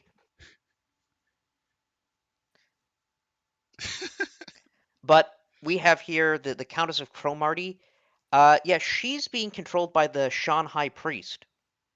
Yes. This has led to her sadistic sexual fantasies involving total control over her partners. That's right. She's a dom. Mm-hmm. I will warn there's a lot of characters, so that's the other reason. We're not going to go too in depth But on them. things There's like a couple that are fun to mention. yeah, bi-monthly fox hunts. The foxes But are they're people. humans. Yep. Greatest game. Another We've got person. Oh, the other person is Corder, who's also infested. He himself is, well, Kind of gone also a completely religious fucking fanatic. insane. he's hunting those IRA bastards. You Yeah, have essentially they're aiming him at the IRA. yep, Walter Cargill, who was a who sees himself as the man who will lead humanity to the stars, reinventing humanity's interstellar species. When the Shan is dormant, he's bombastic, self-absorbed, prone to violent outbursts when his desires are not instantly gratified. Twice he has bludgeoned subordinates to death who voice a contrary opinion or fail to live up to his expectations. Are you sure he's not from South Africa? Oh no, because I is this a real guy who? Because there are a few aerospace guys who kind of went off the deep end and started lying about inventing infinite energy. I think this yep. might be a nod to him. Then there's one of the more interesting ones, Nigel Crampton. He's the director of Megonia. He's human. He's completely human, and as he sees it, he has the most critical job in England to lock away the unnatural and find out what the fuck is going on with it. Which means that he is insanely paranoid. Probably doesn't help that he has an idea something's fucky. 19 years of listening to the unspeakable things from Goatswood scream in their cells has confirmed this for him. Yeah. Tobias Knight is from the slums of Glasgow. Oh God, he's Glaswegian. That's all you need to say. Like you don't need And to say anything He's an he's else. psychic. He's an ESPer. Yeah, Oh, and then here's Sarah Moore. You see, her father attempted to decipher alien manuscripts to become the swordbearer of Corvaz, in which a fiery spirit, sometimes called Nefrit, was set upon her. So she can conjure these things, and they kind of limit her, though, because what she wants to do is mate with one of them. She wants to fuck a fire vampire. so Because, the reason I'm a little less interested in this character is this is based on an actual character from RPD Hellboy. oh yeah, It's very much just that character, just twisted. And They you've then also got there's do the various, stat out the actual. sword. you've got some suspicious MPs. You've got Sir Charles Balfour, who was one of the older gentlemen who oversaw the operation on Goatswood, but he's sane actually, Yeah, He's literally saying he's sane. completely there, He's got and he's an he's 88-year 80. old man with a Webley 455 He is mentally underneath sound. his underneath his However, blanket. yeah, he keeps the Webley in case somebody tries to kill him. yep. He has a 79% chance to fucking just murk you with it, basically, because 1d10 damage. That's a heavy pistol. I think my favorite is he still has a heavy weapons of 51, so you have this dude with severe osteoporosis just able to carry a fucking minigun. No, you set up the Well, Maxim gun for him, and actually, by I like his Jove, bonds here. His adult grandchildren from his only daughter, a dwindling yes, circle of geriatric Pisces veterans. Yeah, I and his and the housekeeper, house and I was he's called a canny old warhorse. which is completely accurate to this guy. I mean, look at this man. He's got an int of 18. Wow. Yeah, he's Yeah. sharp as a tack. But He might be then pretty frail now, but he is 100% aware of what's going on around him. I just but then realized this as a brings shitpost, us you could have for Pisces, you could have like as a shitpost. What weird boffin will we have today? Is it Q inspired or is it Wallace and his talking dog Gromit because he has schizophrenia?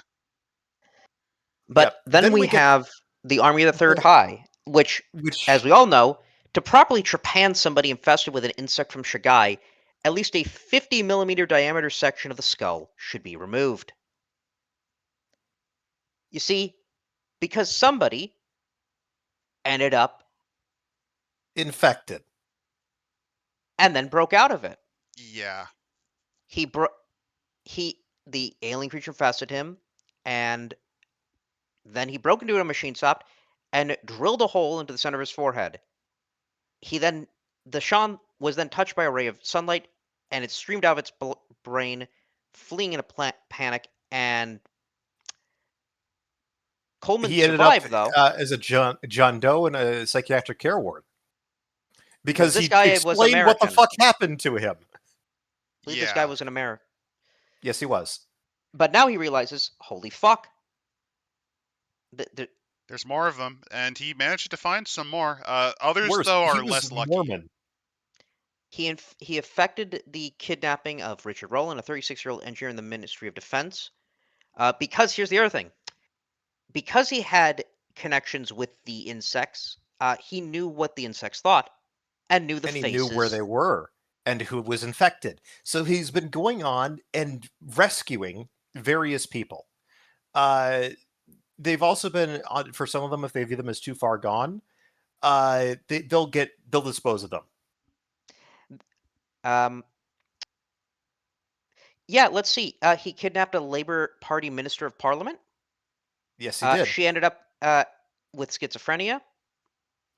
Somebody lost the will to the ability to speak, walk, or care for his basic hygiene. Because remember, Because they were they're just drilling drilling holes in people's heads. They weren't It's exactly good at it to yeah. start with. Here's the thing. Yeah. People who were saved by this, it's not a clean operation. So it could either be it's just too long. That's where the schizophrenia came from, or it's just well, damage. here's the thing. A skull is about what 15 to 18 centimeters. 50 millimeters, You need a 50 millimeter hole in it, and you need to do which that without is causing brain damage. more.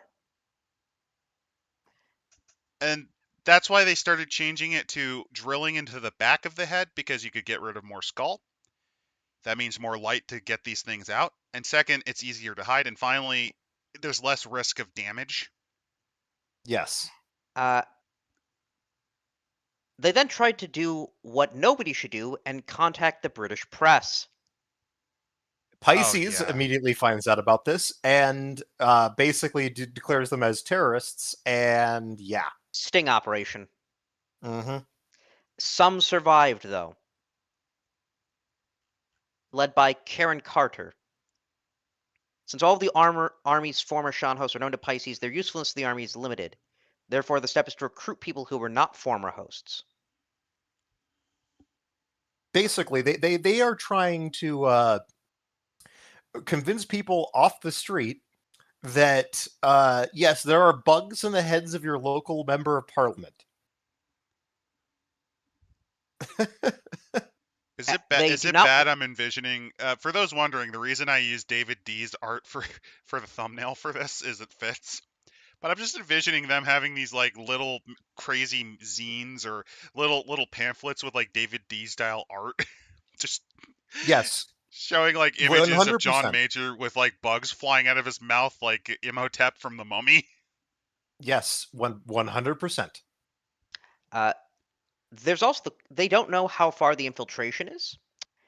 Uh, they also don't know if any other country has been infected, because That's if the ESA, if they know there's links to the ESA, well, that's the European Union. That could be the United Nations, NATO, Interpol.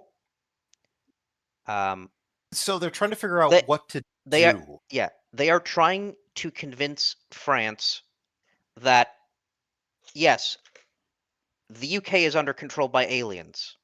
They're legitimately trying to find if there's a French version of Pisces, effectively, that will believe them.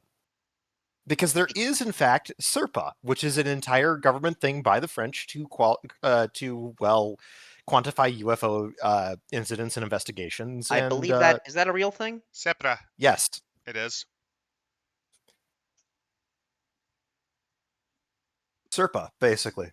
There's also whether it's above ground nuclear weapon test in the Pacific or sinking Greenpeace's Rainbow Warrior, so Sepra sunk that.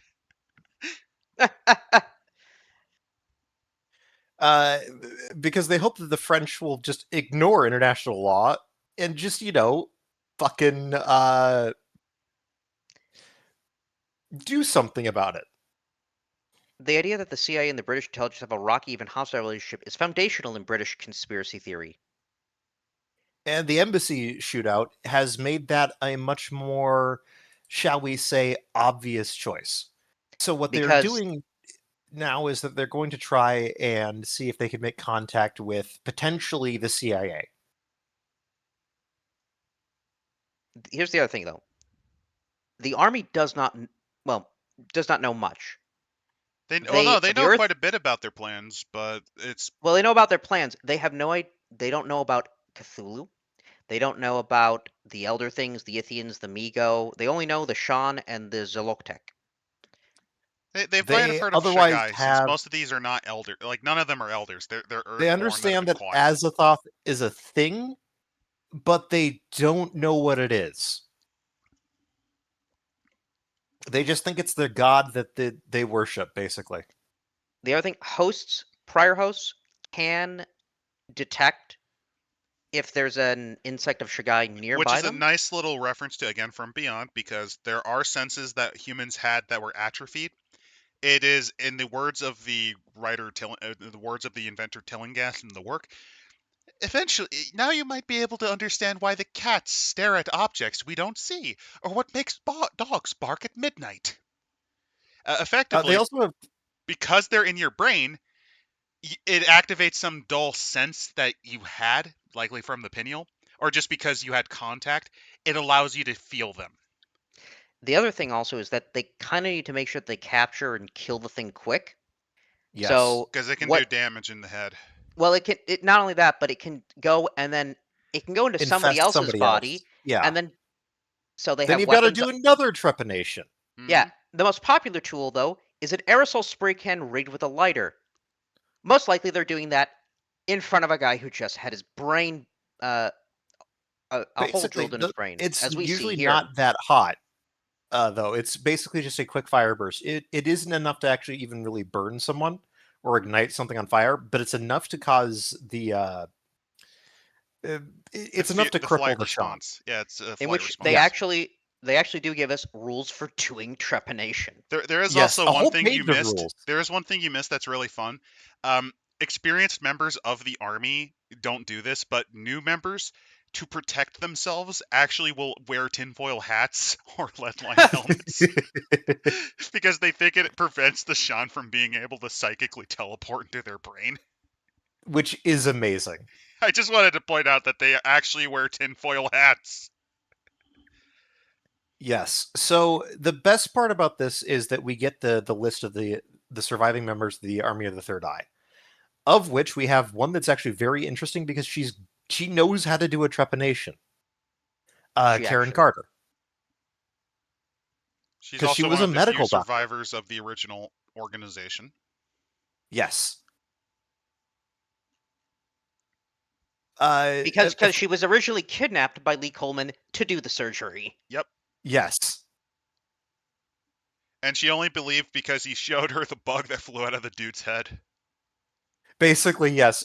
By the way, he killed it with a cricket bat. He Hell uses yeah. onto the dead in it. He just is like, batter up. Also, Swing. from any here, the French know exactly what's going on. They are just letting the UK suffer out of spite. Nuking them would be a mercy that they don't want to grant.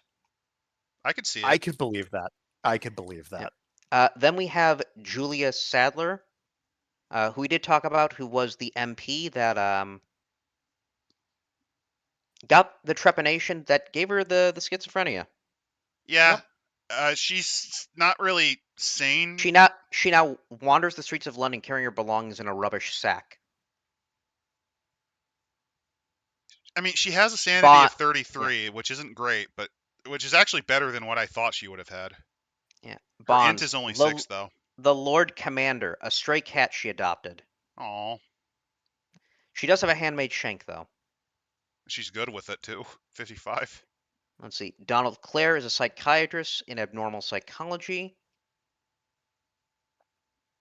Criminology of 92. Holy shit. Psychotherapy of 92 as well. Jesus. Basically, he got shown a video of one of the trepanations and the bug in the head, and realized, oh wait, no, holy shit, holy fuck, this is actually real. You have a fanatic, Thomas Cupbertson, who He had was a the former trepanation. member of MI6, yeah, and he's not happy about what happened to him.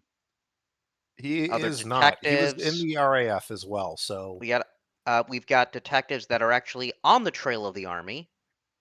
Mhm. This guy, Which Mr. Cotton, who I believe, He is I bel possessed. He mhm. has a Shan.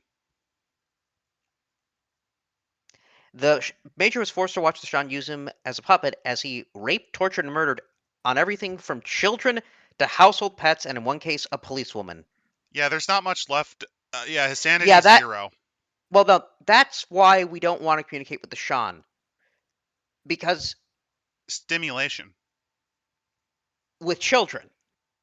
No, just generally, that's to give you an No, idea. no, It's no, but similar to spirits in World of Darkness. It doesn't matter. It's stimulation, and this guy, this bug, decided to do this.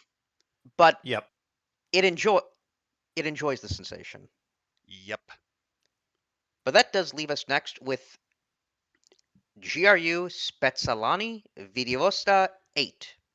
Yep. Basically, GRU Special Unit 8, or Special Department 8. So, The Soviet equivalent, or now Russian. the Russians have always had a history of secret police. Kind of, yeah, no. So this one's going to actually be very fascinating for me. So this was actually formed from the original, not the original Cheka, because that's the Russian. It's the first organization that the Soviet, because they renamed it like so many fucking times. The GPU, the OGPU, the NKVD, the NKGB, the MGB, the MVD, the KGB, Yep, and now the GRU, FSB. because the GRU is effectively Army intelligence. Yeah, they're not tied to internal defense. They're the Army intelligence, They are which not tied officially to the party, is a good way to put it. They are first and foremost a military intelligence organization. They are not. They have a priority, and that priority is in investigating military affairs, et cetera, et cetera. Basically, it's the DIA. hmm Yeah, that's a good way to put it. So the initial start was during the Russian Civil War. And it was And founded specifically by Lev Trotsky to help with intelligence gathering and to prevent the White Army from, because this is not well, no, when it no, became a specialist organization yet. yeah, They're well, still no, just part of the yeah, ministry. because they started hearing rumors about people feeding on the dead, but there was, it's supposed to discourage and eliminate this from. That happens a You, little bit later. no, that's the Unit 8 kind of forms a little bit later. Basically, Unit 8 officially forms. Because of the ghoul incidents. yes. Yeah, They also then find some catacombs in the Kremlin, or underneath the Kremlin, a library obtained by Ivan III from his Byzantine princess Zoe. Or and Zoe. it has a bunch of information The about. the Greek translation of the Necronomicon. That's actually where they found one of the, because the most popular iteration of the translations of the Necronomicon were Greek. It was formed by a specific bishop from the Byzantine Empire, the Eastern Romans, who was tried and burned for heresy. And it's one of the most common translations. So they found that. They found the ghouls. They actually discovered ghouls degenerate from humans if you eat flesh, which is actually where the Warhammer shit comes from, which is very fun. I think that's just in general. There's all. I mean, the Wendigo is literally that. You Yeah, think that, but I think it's more based on Lovecraft's take on it. Could be as well. Well, not Lovecraft So directly. The Lovecraft Circle specifically talked much more about ghouls after his passing, so that's probably where. Either way, yeah, in the early 20s, they became a specialty. Stalin fucking purged them, because they were the army, and the army was founded by Lev Trotsky. That means that he had no control over who picked who. So they which get means they're pretty badly fucked up, especially after the whole lost library incident. well as the NKVD. Specifically, what happened was, let's see, there's some fun shit here. Joseph Stalin moved quickly to cover up the discovery, and they actually had Yagoda. They had. They also. Oh, this is a reference to the Russian sleep experiment. Wait, really? Yeah, creepypasta. They did experiments using the Yep. book. Yep. Yeah, Oh, this is that's the Russian awesome. sleep experiment reference. I think this is one of the few things they added, actually. You go. Here's though the most terrifying thing. The man who took over the occult research Lavrenti Beria. Yeah. I Yeah, oh, that's he's that just explains a lot, raping. doesn't it? Yeah. He's just raping everything, isn't he? Yep. Well, what happened Now, was, Don't let Cthulhu's daughter near this guy. He will try to rape her. yeah, well, a tentacle is like the same as a hand, right? But just basically, these guys, the reason they got perched specifically, besides Stalin's paranoia, is the head of the company, the head of this group, knew more about paranormal stuff than Stalin did, and effectively let his own. Because the thing about the Soviet Union is, there's usually another bureau that does the same fucking thing. They repeat themselves quite a bit, and his own one under the NKVD wasn't doing well. But they Circle found a of bunch of accountability. conspiracies, and most of these were ignored in favor of saving Stalin's skin. now, moving on from that into the And then more modern Beria history. replaced him at that point. Sorry, I Yes. just wanted to point that out. The Great Patriotic War. Basically put, the GRU gets involved. Also, here's a fun timeline of each section of this organization. So if you ever wanted to play them, here you go. They so Yeah, the the new Patriotic War.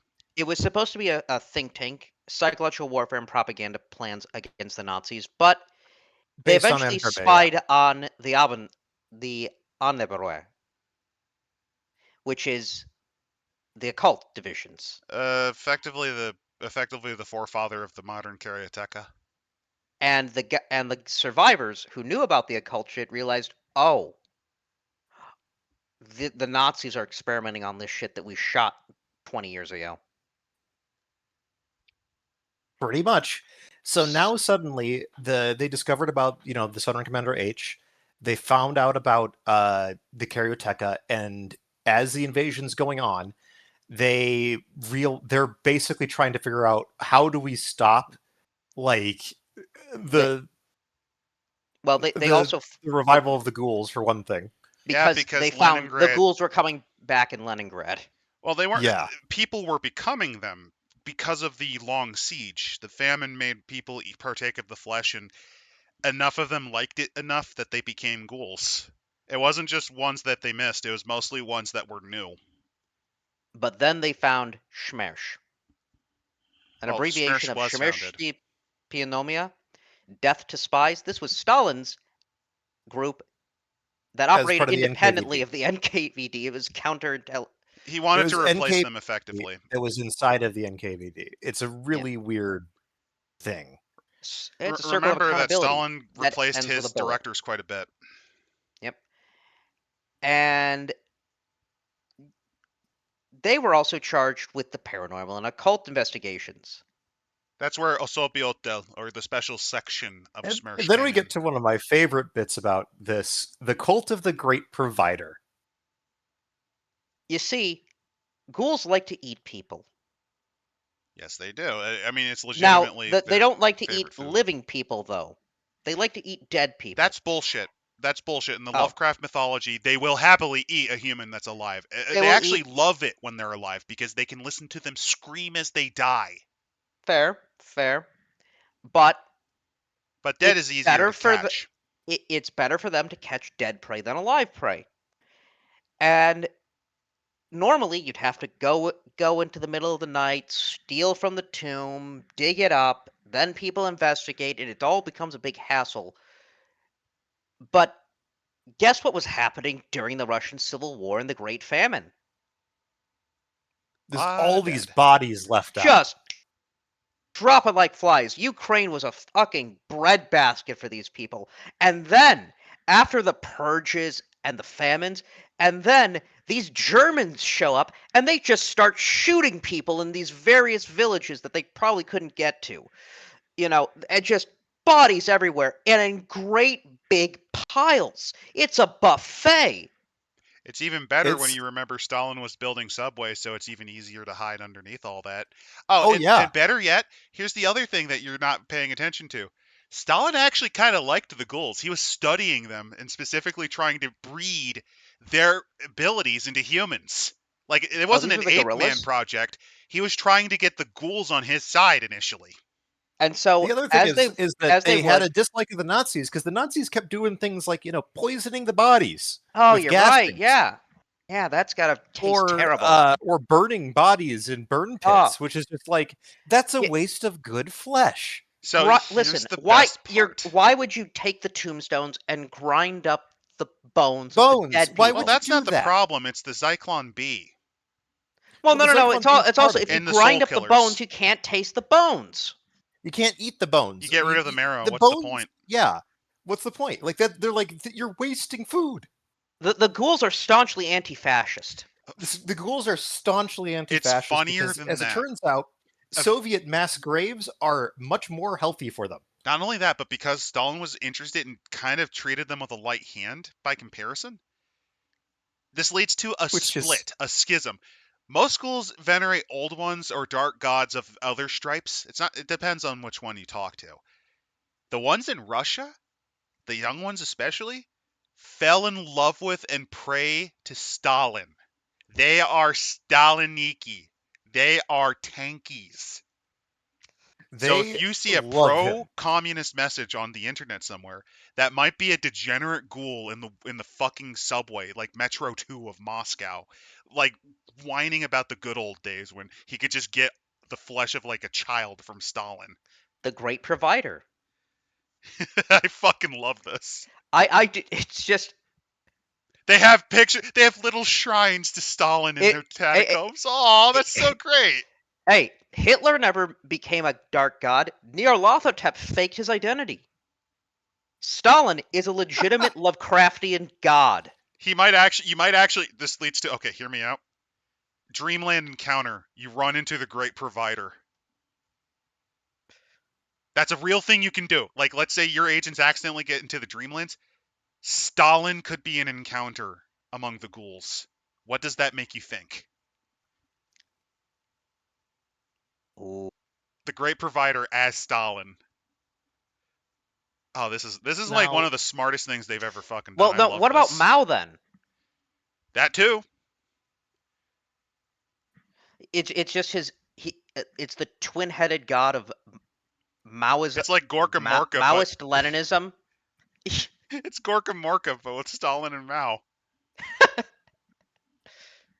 He's like an Etten. He's like a big fucking two-headed giant. Yeah. But there's a bit of a problem. Schmiers is now associating with these proto-humans, Yeah, that's what they the call ghouls, pinnacle by of the way. human evolution, Yep. and it creates problems. and In they any case, start engaging in their same practice because obviously, like those health influencers or the life extension people, you practice what you preach. In this case, eating people. the worst part about this is I'm imagining now a ghoul Andrew Tate. No. I'm actually envisioning Ghoul Liver King. That's a better one, yeah. Just eat it. Just pulling the liver. That they regenerate. You can eat on them forever. Also, Squirrel Killer. Stalin just erases you from pictures. That actually sounds like a real horror story. Like, okay, imagine this. You disrespect the Communist Party. Like, this is taking place in the 70s. You disrespect, like, Stalin. And then you find your own portrait, like a portrait of you at college, and you're not in the portrait anymore. And you And ask your around, shadow's gone, and you start vanishing. or it's more like your identity. And people are like, "Who are you?" And you're still around, but no one acknowledges you exist. You've displeased the great provider. In order to appease him, here you must dress like a cowboy. In order to appease him, you must kill 100. You must kill 100 reactionaries, and provide them to the metro. Put them in the subway. You know where to put it. Station 3. We'll take care of it. I guess imagine modern day they're returning people from the Russian-Ukraine war. Some of the bodies just start disappearing from the trucks. I mean, that's a Delta Green campaign right there. But as they continue, so the GRU is now fighting against these ghoul-worshipping Russians, as well as Karyotechia, who are working with the Fishmen Yep. by sacrificing them, um, sacrificing Russian Jews, Romani, and others to them. Sounds about right. Now, I will say this though: there's one man, and I have to imagine the contact went like this: Lieutenant Pavel, I'm GRU. Oh, here's another thing. It's because of this incident. It's because of this shit show. The GRU has that gigantic crematorium. Yeah, Allegedly, it's so that they can make sure that no identities of actual GRU is leaked. In reality, it's to prevent the ghouls from fucking eating them.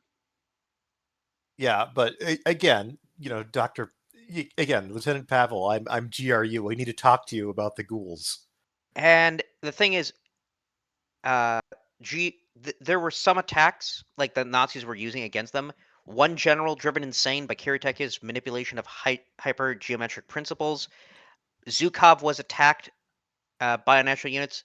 A squad of Sturmakov attack aircraft were attacked by bat-winged monsters, leaving claw-like gashes in their fuselage. Oh yeah, Yes, it's there's like a the lot Hound. of And just resuscitated casualties.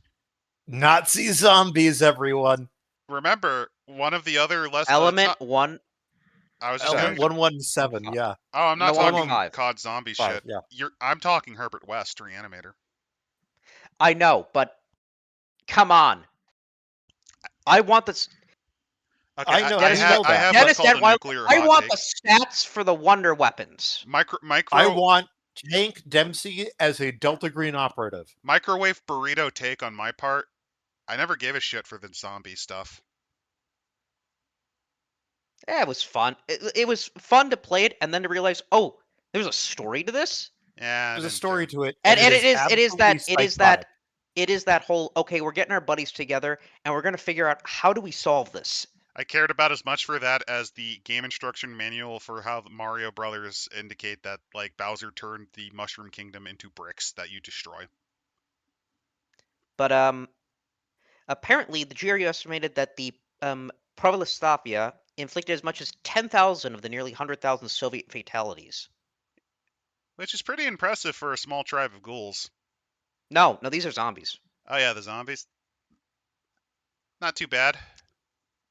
Then, obviously, um, Stalin wanted them wanted over the next 8 years. Stalin would have they got the body of Hitler, Braun, and Goebbels and his family.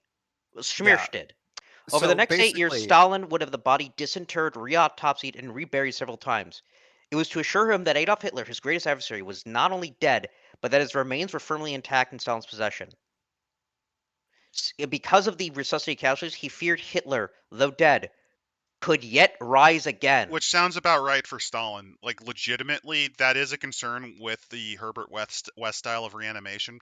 Actually, another fun thing about Herbert West Reanimator, how that might have inspired Return of the Living Dead, or you know how that it didn't matter how mutilated the bodies were, they could still function. Ah, yeah. In the later part, like you know how in the movie the guy gets his head cut off? That's a Mhm. reference to in the back half of the short story series where he began experimenting on how the nervous system worked by taking people that were blown up in World War One and trying to reanimate the flesh. And he Also did from that with NDR. one of his guys. Yeah. Would the ghoul see Putin as similar light to Stalin?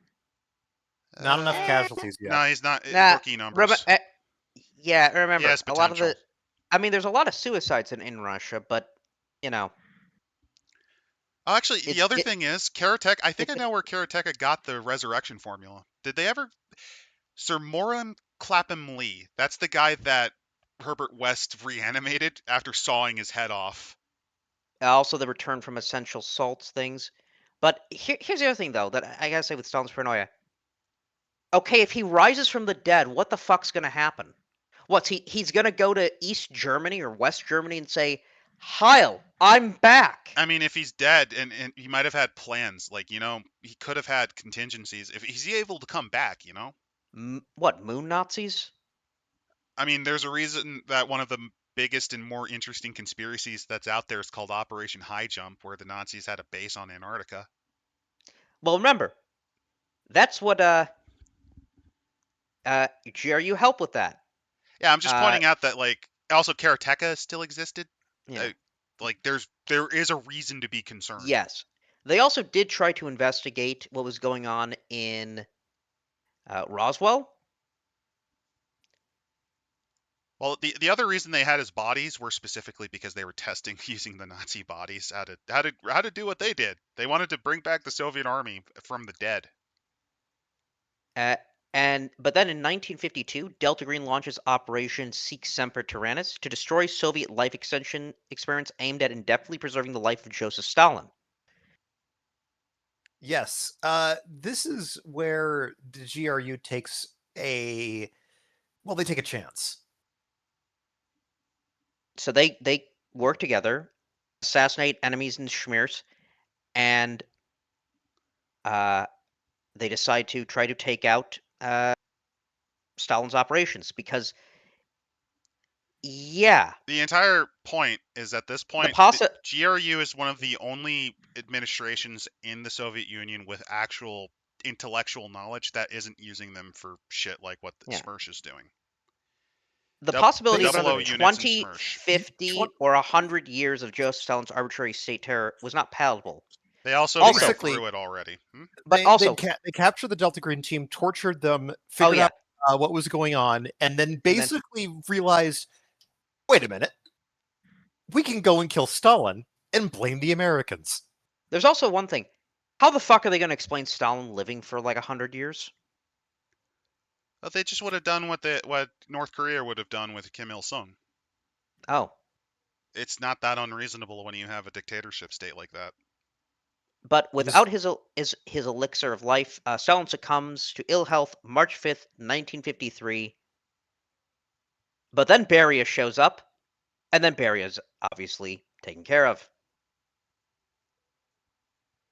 Which, if you are curious, yes, for a brief period of time, we almost did not get Funny Corn Man because Beria was working with Malenkov and a third guy, Molotov, I If believe.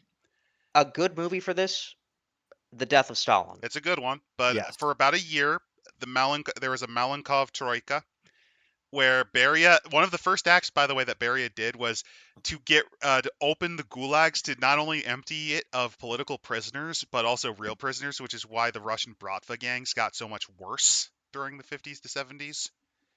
Yep. And that could also lead to an interesting scenario where a bunch of them were ghouls. So hey, think about that. It's But definitely a so good concept. SV8 uses this to go ballistic on On Schmersh. They Every basically dead decide man, that it's 200, it's yeah, total Smirsh death. 282 agents shot while trying to escape. 740 captured, 7 got away. Captured a breeding facility where they were trying to breed ghoul-human hybrids. Which, yes, that is a thing that can happen. So one of the things in Lovecraft that is mentioned in Pickman's model is that ghouls sometimes, as a funny joke, will steal a human baby and then replace it with one of their own, because when infant ghouls look very similar to normal human ghouls. This is where Lovecraft explains the concept of the changeling baby. So if you have a kid that's kind of a shitter or like a monster, he might actually be a ghoul that you got cuckolded by. What do you mean cuckolded by a ghoul? The traditional cuckoo. You got cuckooed. Yeah. Your baby has Uh, been replaced by so the ghoul. what? What they decided to do for these prisoners, though, uh, drive them 200 miles away from the prison, uh, have them dig mass graves, and pour 55-gallon drums of hydrochloric acid into it. And then they were By forced to jump in. nightfall, by nightfall, the graves were full, the acid drums were empty, and the only men riding home were trucks from GRU SV8. Also, this is very accurate to how little of a shit the Soviet Union gave about environmental concerns. This is something they would do. For example, there is a lake near the Mayak Research Facility, Mayak Nuclear Research Facility, that for a long time before it was essentially landfilled, the most toxic lake in the world, because you Was could that the one die. that was on? No, this is the one that could kill you in 8 minutes if you were stupid enough to swim in it because of the high The amounts of radiation in it. the fuck? Yeah, on bad nights, especially after they spilled, it would occasionally have little flashes of Cherenkov blue radiation pop out of it. To the workers of the world, everyone. Yeah. We're Also, giving you all also, cancer. Mayak was the worst nuclear disaster they had until Chernobyl. because it contaminated over 100 square miles of wilderness and towns in the area. Again, They were able to suppress that one because this is back when they refused to admit fault. By the way, that was under Khrushchev's watch. so GRU then gets more leadership changes, and they focus more on now targeting Majestic, because they know that Majestic's this isn't Delta Green, this isn't the people we worked with, and they try to look into the alien technology. Uh, However, Majestic was onto them, because remember, they have spy satellite, Well, they not only have the that, but cookbook. they're like alien puppets, so they have a bit of a better tech base. So yeah, SV8 tended to come up short, but even then, they eventually figured out about moonlight and moon dust and red light. But they bought a guy. There was a guy, Henry Watts, who was um, made the fall guy as he was fired from his job, went into debt, arrested, convicted of drunk driving. He told them that he worked at Area 51, that it was reverse engineering alien technology, that the only craft they had exploded. Uh, then he died suddenly. Strange, isn't Essentially, it? SV8 was getting close enough that Majestic had to fake an accident and a false flag attack. Well, Enero Delta assassinated him. no, it was more this: that he was dead, that what he was saying was true, and that all of the records, all the alien technology was destroyed during an experiment. Which was all a And lie. that Majestic was disbanded. So they bought it. So basically, at this point, they believed that almost all of the Majestic projects were aimed instead at, them, not the Migo. They found objects that have landed in uh, in Russia. Other work they've done, they tried to investigate the assassination of a colonel in the Cuban Dirección General de Inteligencia. Oh yeah, speaking of which, the Soviets at this point would also start trying to copy Majestic's plans. They knew about most of them except for Sigma and Plato. The other ones they were somewhat aware of. Yes. Yeah, after the death of Brezhnev, they assassinated a lover of Brezhnev's daughter who'd been using his influence with her to acquire certain ancient and blasphemous texts from the KGB vault. Their last Soviet operation took place during the coup against Gorbachev. Um, there was a freak blizzard caused by early warning radar in 1991. Uh, they believe that this Caused could the have led. early warning radar to go offline, which Yep. made basically all of a sudden there's a bunch of nukes up for grab. Uh, but it And as it appeared, turns out, it was a group of basically, the Wendigo bullshit. yeah, Inhatilian worshippers. They had knocked Yeah. them out in order to provoke a nuclear exchange. And this is basically they were able to intervene in time and get the strategic rocket forces to not fire. Yeah, Yes. and this was the other thing. The GRU never learned of the dissolution of Delta Green. They fully believed that Delta Green was active. Yes. Majestic was the rogue one. Yes. They 100% believe that Majestic is an illegitimate splinter group of Delta Green that is not operating under U.S. authority. But then that's Which the end is of the Soviet more Union. accurate than it's funny because it is right, but That is exactly what Delta Green is. Yes. And SV8, However, it got after absolutely ripped apart no longer by has a budget. No new yeah. agents have been recruited since 1981. Months go without staff receiving pay. And what happens then? You go black market. essentially, much like a lot of former KGB assets, and honestly, a lot of government officials, they found the nearest opportunity the moment all these privatized corporations got opened up. These corporations formed out of the bureaus and factory plants. Bought some of them. Some of them said fuck that and went into arms smuggling. And effectively, it is an agency that only exists on paper. And much like Delta Green, they kind of have to recruit from outside.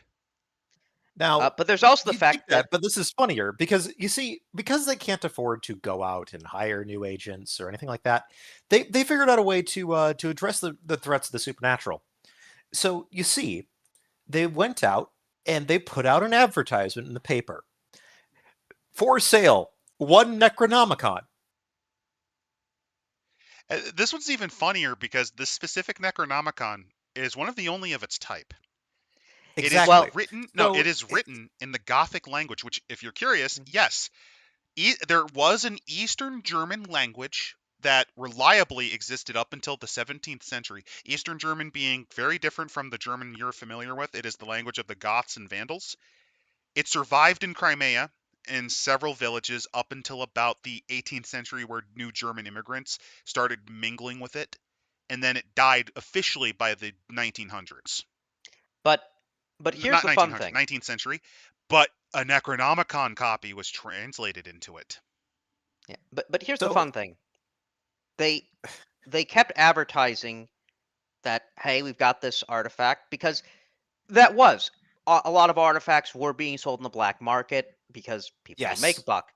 So what they were So doing, so though, what they were doing is they're luring in people that are interested in purchasing this obviously occult book. They do a little digging on them, and if they think that they're in fact, dangerous, they shoot them. They just lure them into a building, fucking shoot them in the back of the head, and chuck them in the crematorium. and of course, well, unfortunately, one time though, uh, an Organizatsia team showed up and shot the agents, Yeah. Right. criminals. Basically, the mafia showed up and stole it. Now, who is this mafia? Well, it's the Scopsy. We'll talk about them in a little bit here. Yeah, That'll but be our last run over of yeah, Because this is a big organizations. book We'll probably and make we're oh, already it 2 quicker. there's hours just a in. lot of fun stuff in here. There's so much good stuff in this. I We will say might stop this. here because actually we could start with the Scopsy for the next one because they've No, sort of no, migrated let's. out of Russia. I want to Yeah, finish with the Scopsy, I think, because I think yeah. it's a good bridge. So this will be a bit longer, not by too much though.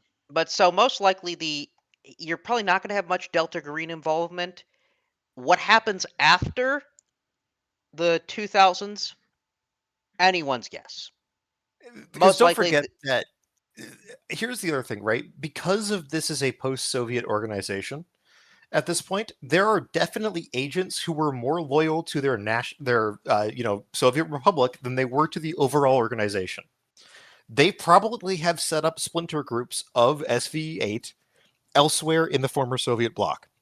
That it's actually implied that they have cells in most of the former SSRs. oh, But I'm talking like nationalist ones as well, like the groups that That too. splintered off. imagine the Georgians, the Ukrainian, I was thinking the Belarusian. Turkmen, because it's Turkmenistan with the crazy one, Turkmenistan. right? Yes, Like that's the Yes. crazy horse dictator man, right? Like imagine that one. there's Uh, definitely that. But yeah, they're not There's a few recruiting they, others. anyone, so yeah, they're kind of dying. they do have some interesting characters though. General Alexander F. Zimian. He was abducted and he went to the Dreamlands. I'm He impressed that literally he went. survived that. He went to the fucking plateau of Lang. Yeah, he survived Lang. That's impressive. He survived, and it was years later. He had no idea how he could explain what the fuck happened to him. But he's obviously motivated to try to stop this from happening again. Also, straight up, he legitimately has to be on so many pills to avoid dreaming because, yeah, if he's not on them, he has a habit of just disappearing. This has happened more He than will once. stand among the monoliths before the monster gates again, madness beckoning from within. I do like this. He smokes and drinks in moderation, although what constitutes moderation for the Russian will no doubt appear excessive to an American. I mean, his sanity's 49. That's pretty impressive. Considering everything, yes. Motivations. Wait. Motivation. Protect the Rodina from the unnatural, die in his office, and hypnophobia. Yeah, he's terrified of dreams. One Just of the other one that I really like here is Sterlikov. who's basically the youngest of the group still. Yes, he encountered a fire vampire. You know, the one that the lady wants to have carnal relations with. He was also in the Afghan War. You know, yeah. Yep. His I imagine concept I know why he got recruited, because remember they had the special transport planes specifically for the bodies. Yep. Might have had to have been assigned there because of the ghouls. Almost certainly. Oh, There's a also few the others. Zoroastrist we have cult. a He had to kill a cult of Zoroastrian fire demon worshippers. Fantastic. Yes. we have a bunch of other agents. We also have our good friend My personal favorite. Agent Krylov, the double agent who might not be a double agent. The last dangerous man you meet. He is He is obsessed with getting the to get Gothic that Necronomicon. Necronomicon back. Yes. And then we have, though, my favorite, Yeah, Neil these are and my favorite. Francis Cooper. Neil and So Francis Cooper. these two were they were two different Russian GRU agents that were smuggled into Mexico to cross the United States in 1947. They took the names from the graves of infants who died in their first year, acquired false birth certificates, Social Security, became taxpayers, and lived. They lived separate lives originally, and then married. To This build was the even entirely, better cover. yeah. They had families before, mind you. Yes. They then decided to uh, They were They were the ones who investigate investigating the found Roswell. Majestic Watts. stuff, Roswell Yeah. specifically, They were the ones and who found Henry Watts. They were and the the ones Red who Lake found. shit. Yep. And but after that, uh, they were put to bed. Basically, they were put back to sleep. They were assets and they were deactivated. And so for the last 20 years, they've just been Americans. normal people. They live in Las Vegas. They live on retirement and Social Security. They have Well, they And don't have they have retirement because the GRU hasn't given them shit well, in no, years. because of their previous jobs. Social Security. Yeah, they're Social American Security, jobs. The teachers' Russian one pensions. hasn't given them Yeah. shit in years. Well, no, Yes. because they don't Uh, exist. they don't talk about all this. And then the funniest bit about this is that the marriage has actually now become serious. They have children. They They have had three 2 grandchildren. children. sons, a daughter, 6 grandchildren. None of None of them. them know anything about this. And then they're activated when Most recently, they've a been activated. Mind you, I want to note they're in their 70s. so the Coopers are not happy about being reactivated, but they're complying with the order. Once again, it's time to load up the Winnebago and go on vacation. Oh God, this is Mr. and Mrs. Smith, but the retirement home version. It's like you know that one movie where it's the retirement home with like the fucking mummy, or Yes. Yeah, Baba it, Hotep. Yes. Baba Hotep. This is that. This is that, but with Russian GRU Yes. agents. So These I, two are amazing. yeah, I like Neil Cooper. He's got to move slowly due to advanced arthritis, otherwise healthy as a horse, although he could stand to lose some weight. He still flashes a Failing winning eyesight. smile since the Efferton takes care of the nicotine on his dentures. His vacation attire is that of an avid amateur photographer. And this is the greatest line. Member of the GRU You and the and the AAR. AARP. And I don't know which is worse. I think my It favorite is is he has heavy machinery tank. He fought in the Great Patriotic War. Yeah. Francis is in excellent health. Plays the role of a spunky old lady enjoying retirement. Always has photos of grandchildren ready to prove her credentials. Melee weapons. And I just love the image of just these two old geezers. Like Yes. Beretta. She's got a stiletto. Special training, Yes. hand grenades, athletics. You just you're playing as Delta Green agents, and just these two show up. You suddenly have these two show up and kick down the door with a hand grenade, basically of the fucking Scopsy, which we're about Das to get into. Vidania, Sonny. I'm just no. It's just like they've managed to fucking arrange it so they have a killing. Yeah, it's just hilarious, and you have to get involved in Well, it. I mean, they're going to they're going to abduct somebody and they're going to put him in that Winnebago for interrogation. Like that's their plan. Basically. And they just normal people, and they just start speaking Russian. It's just I just love because it's wholesome in a way. They are oddly wholesome individuals. And also, despite all the bullshit, well, in fairness, they only had a couple of operations. Their sanity are pretty stable. He's got no. Neil Cooper, despite being a veteran of the Great Patriotic War, 90 sanity. Yeah, he doesn't give a shit. Their Well, he's got bonds. a pretty healthy life for like the Their rest of us. bonds are with their spouse, their children, and their grandchildren. They are fantastic. And let's try to be. We'll do this. I think we can cram in the Scopsy, and then we'll We stop. can. So the Scopsy are interesting because we'll drop they worship Shub-Niggurath. Basically, imagine if you will, even by the standards of Delta Green, they are awful. They are in God's teeth. They did the things that are in the pink folder. They are one of the most despicable cults you can imagine. They're literally referred to as that because it is the name for profound evil.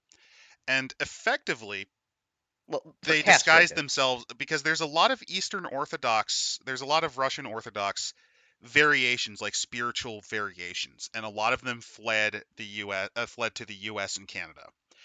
Examples of this include stuff like the Old Believers. There's a bunch of other ones that exist that I forget the name of. There's a bunch of them. Weren't there those like uncontacted peoples who they like found in the Serbian wilderness? They had no contact with the world, and they escaped the Soviets.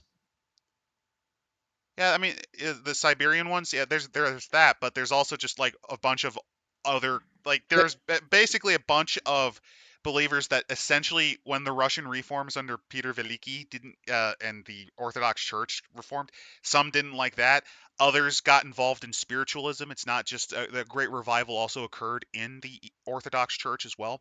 So you had cults like that. A lot of them moved over to America. That's what these guys are based on, but these guys are insidious because they worship the black goat of 1,000 young. Yeah, you know what I realized? Because the Scopsy were originally in the first book. SCP took from this. Yep. Yeah, they did. What was it? The Sarkic cults. The Sark. Yep. But this is somewhat different. So it originally started in 1220. Oh, they also refer to it as the Magna Mater, which is a reference to Brats in the Walls and Sibyl worship. Basically, this guy, the Black Monk was crucified by the Mongols. Ends up the Black Monk says meeting the Black Monk, which I'm guessing is probably Nyarlathotep. Yep, it is. Apparently, your God does not love his flock enough to protect them. Another day, listening to the Black Monk, Simon cursed the name of Christ and spit upon the Bible the Black Monk placed at his feet. He accepted the Black Monk's invitation to accept another god, or more properly goddess, into his heart. The Black Monk taught him how to summon Shub-Niggurath. When the Magna Mater appeared, she devoured the screaming Simon and rebirthed him as the Goth Huplam Shub-Niggurath, the blessed of Shub-Niggurath. Which can happen. Here's the thing. Shub-Niggurath as a whole tends to be... People make the belief that it is one of the more benign aspects of Eldritch mythology. She's benign in cancer. the way that she's not going to often immediately kill you. Yeah. That doesn't mean that she's good to have around. Because the black goat of the 1,000 youngs is... Ugh.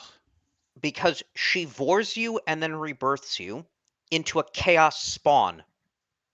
That, and also just straight up, it's reproduction of all sorts. So no means yes. Doesn't matter with who or how or what.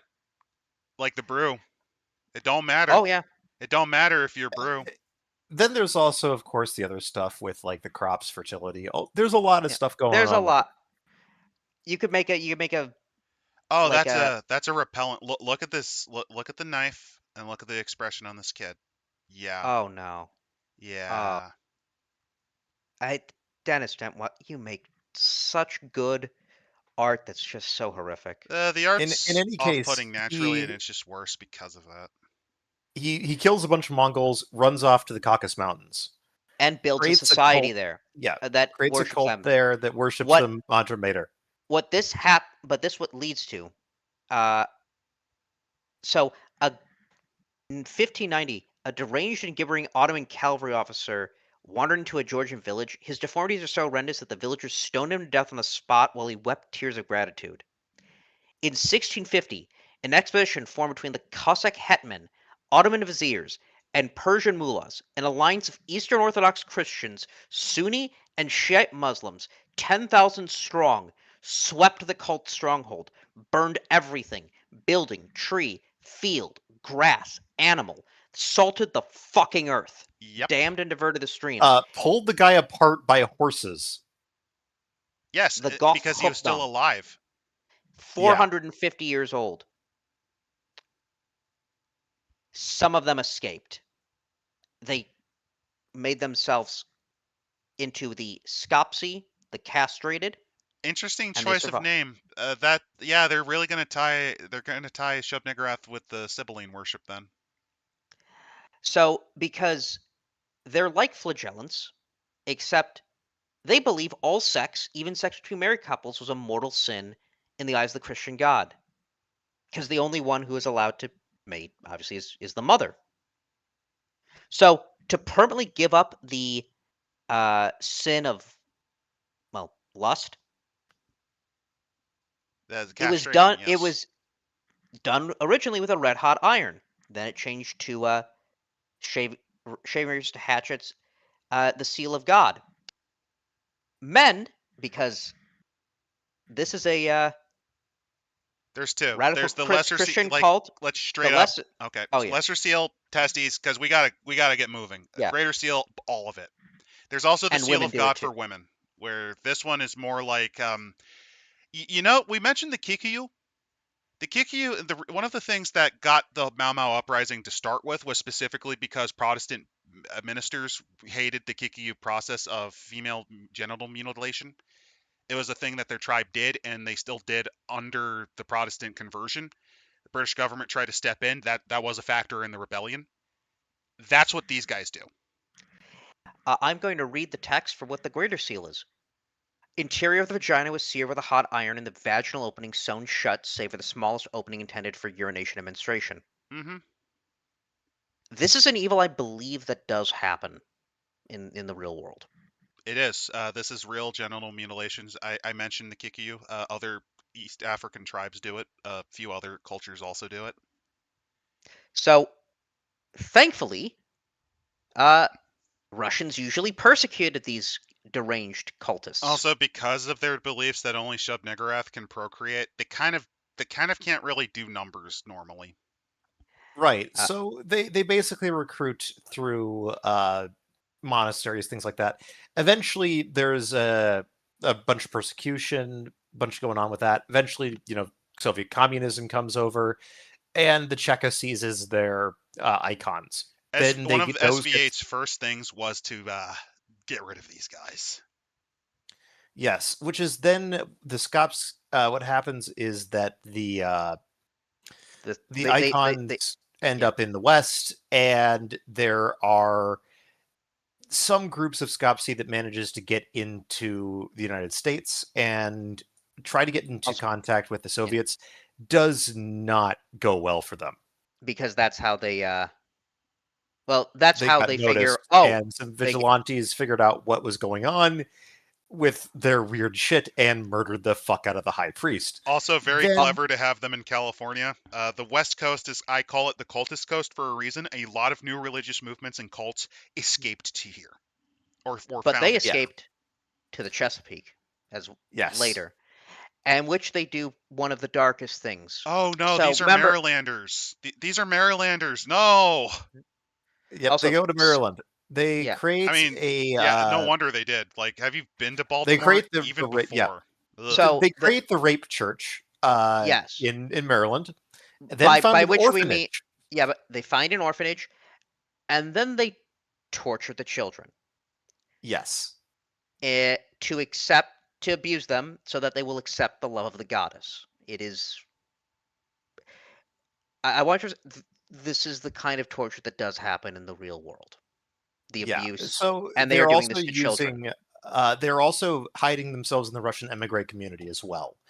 Uh, they're using it as protection for their operations, including a good Also the chunk of cult them stuff. being linked to former Spetsnaz and the CIA.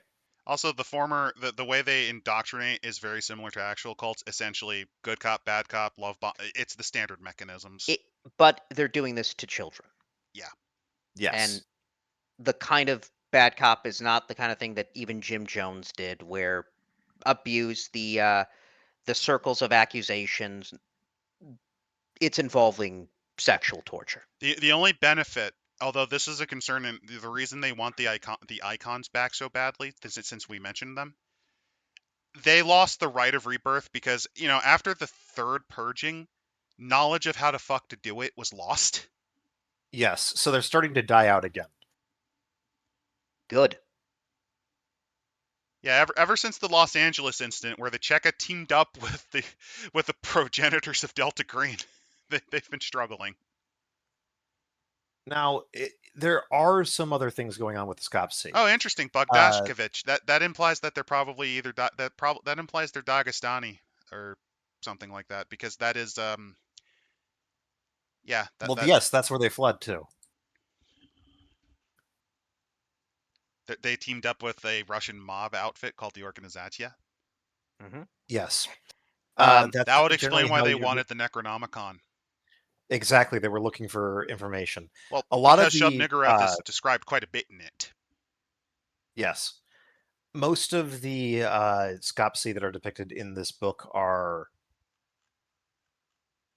not really useful for much more than just extra stuff. Like no, I'd the say well, no, there's blowing their heads off. Yeah, well, that's extra stuff. Like that's Like, kind of what I mean. yeah, like this guy Jeremiah Bogdasovich. So he was born in 1868, and he was converted into the Goth Humding at 2 years old. that's why he has tentacles.